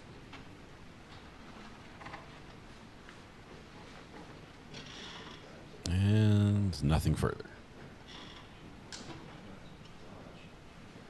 Ms. Hall, are you involved in any way with DNA processing? No, sir, I'm not. Okay. And so you don't know whether any of the items were processed for DNA? I have no knowledge of where the items went after they left my department. Okay, thank you so much. You're welcome. No, sir. Thank you. Thank you. You may step down.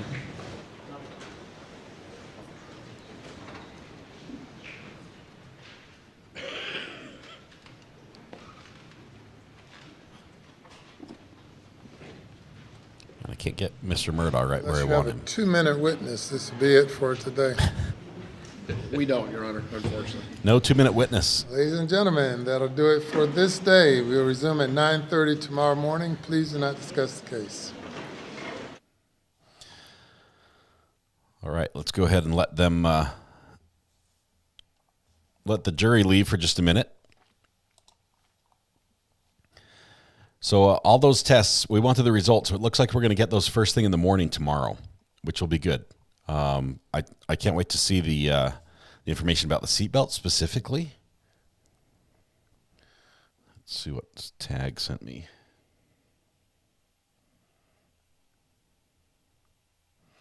Baby chicks chirping sounds. Thanks, Tag.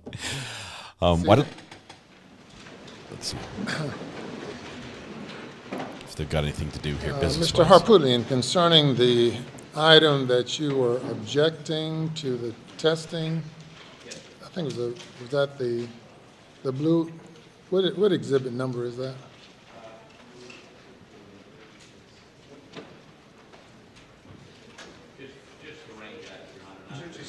Not the T-shirt, not the shorts, not the shoes. And regarding that same number 226 rain jacket, is the same item that Mr. Griffin cross-examined a previous witness concerning? Ms. Smith, Yes, sir. concerning? Examined her extensively about whether she'd ever, first of all, was that the rain jacket in his hands when he came in that morning? 2, had she ever seen him with that rain jacket? And 3, did she, I mean, when she looked into the closet, did she know whether it was a tarp or whether it was a rain jacket? Was it the same color? She said it was the same color. That's it. And I objected to it because I thought the prejudicial outweighed the probative.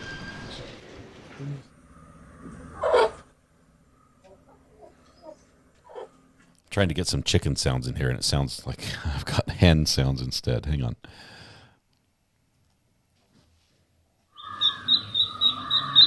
There's the chick sounds for for Tag. For all the peeps. So I also recall Mr. Griffin questioned her as to whether it appeared there was a gun or different things in it. We do have a tinfoil hat emoji. I questioned her as to the tarp. This witness, Ms. Shelley Smith, they never showed her the rain jacket. She's never identified a rain jacket. And when asking court here a photo of that rain jacket, she says, Your Honor, that is not what he had. And what's so prejudicial is they have introduced GSR, and they will introduce an expert tomorrow to say it's covered with GSR. And that is extremely prejudicial. They have no evidence connecting Mr. Murdaugh to that rain jacket, and the only witness they relied upon to get a search warrant, Your Honor, says that he came in with a tarp. I questioned her whether in the tarp it looked like there was a gun in the tarp. She says no. She says he went upstairs, he came down, he laid the tarp open on his mother's retirement rocking chair. And she leaves that day and she sees the tarp laid out, and it's a tarp that looks like it goes over a car. And now they're coming in, showed her a photo of something in a closet that they seized and says, yeah, does that look like a tarp? And, I mean, does that look like what you saw? She said, well, it's blue. And now they're putting in GSR on an item in a house he doesn't live in, on an item he's never had in his possession, to the best of anybody's knowledge, and that's the basis of our objection, Your Honor. So, Your Honor, again, if you look at the testimony, excuse me, in its entirety, Ms. Smith described. Get him some water.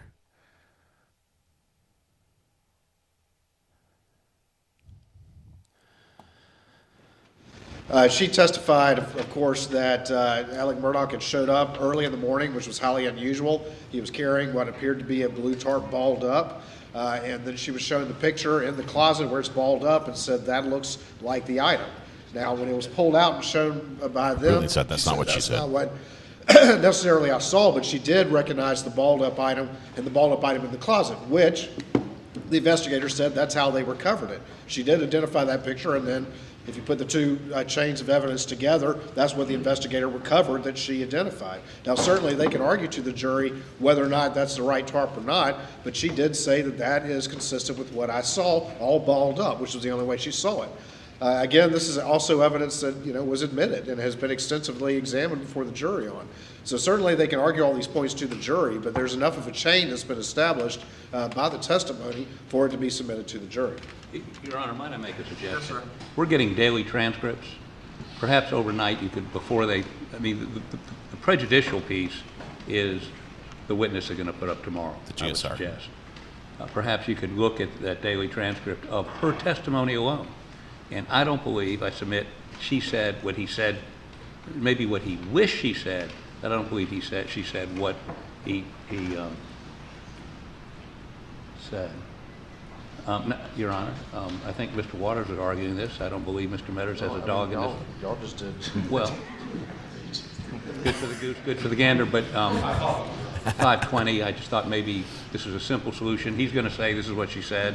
We're going to say this is what she said. I think it's clear she never said that what was in the closet was what he carried in. But, and of course, you have a court reporter that could, I guess not type it tonight, but perhaps give you an audio of it. But it's a very simple question. It boils down to what she said about what she saw in the closet. Because clearly she said that when shown a picture, that's not what he walked in with. He walked in with a tarp, which he left over a chair. And, other than their supposition, he somehow is it a stretch to say he had the raincoat and a blue tarp? Up in the closet. No they took it upstairs, put the raincoat in the closet, took the tarp back downstairs. Up in it. They want to make a giant leap of logic. It's not circumstantial evidence of anything. So I would ask the court to perhaps look at the daily transcript. Somebody's got one right there. And just look at her testimony, not all of it, just her, or even a piece of her testimony. What did she see in the closet in response to Mr. Metters' question? Now, Mr. Metters believes she said something, and Mr. Waters believes she said something different than what we think. The proof is in the pudding, as they say, or whatever. That's not really a legal aphorism there, but I would suggest strongly that maybe overnight look at it and then let us know what you think. The proof is in the pudding. Mr. Metters, you had something. Mr. Waters, yeah. I think, and I guess on redirect through their investigator's transcript, I think they were asked, when I asked her if they had asked her about whether it could contain a firearm, and she said, well, I don't know. But that was brought out, I think, which would directly from their investigators who asked her about it.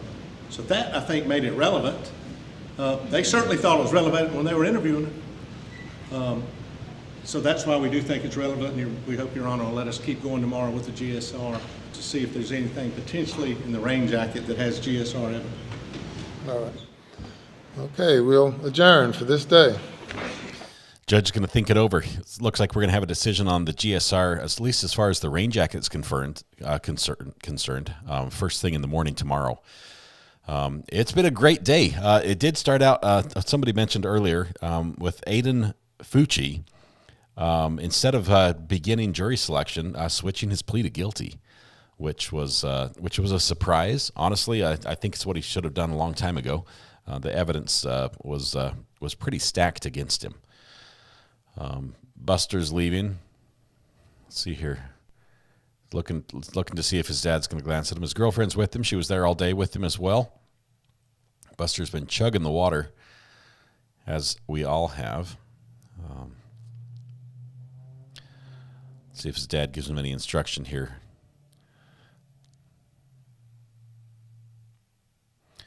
A salute to the mister. Little instruction there. Talks to a few people, and I'm not sure what that face was. Interesting. See, I thought the same thing with the grocery store about the, it could have been the jacket wrapped up in the tarp. I mean, if I was trying to hide something blue, bright blue, and carry it into somebody's house, it sure would be smart to carry it in something else that's bright blue and say, no, I just had that. But let's see. Guess you're got to believe your dad's a good guy. I think Andy is standing by, or Buster is standing by him, Andy. Buster has to feel some type of way, like his dad murdered his family. Before we leave for the day, could you recap what Amber found for those of us who couldn't hear so well? Pretty please. Oh, man, Sunshine Sunflowers. Here's what Amber told us. Basically that before the murders, going way back to the Parker store incident, the store hired two like private investigator type things, a PR firm or a private investigator firm to sort of follow Paul a little bit. That there's all sorts of intrigue and misdirection and stuff going on, but that cameras were involved at the property prior to the murder, or that spanned the time of the murder.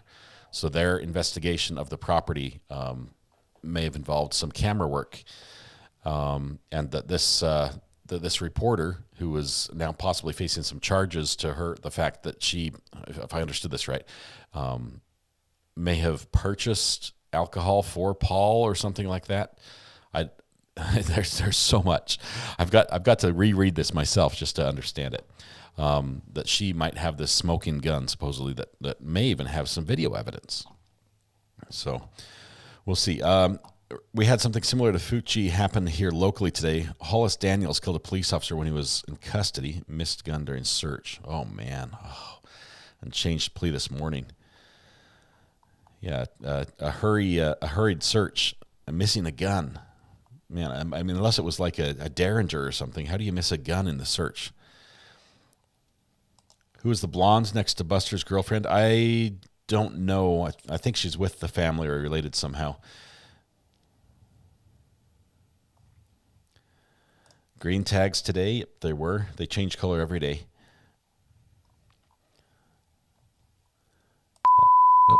Oh, there's our daily dose of noise as we go to bars and tone. There we go. Sorry about that. Now we're all deaf. These people are rich and entitled. How else do you expect them to react? Heard about the PI. There's going to be some documents about this. I think we want to go over and check out Discord first and read up what Amber has posted over there, and then we'll try to hash it out maybe tomorrow morning.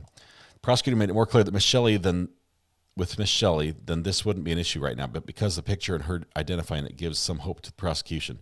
Yeah, I think, Suzanne, the prosecution, the way they handled Mrs. Smith, I think her name was, the caretaker, she had a hard time answering their questions because they were yelling at her, and she would be like very hesitant and withdrawn and very, not very forthcoming with information.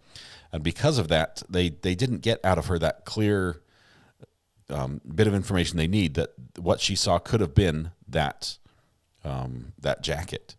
And the defense might have grounds to stand there on the fact that she hadn't identified it.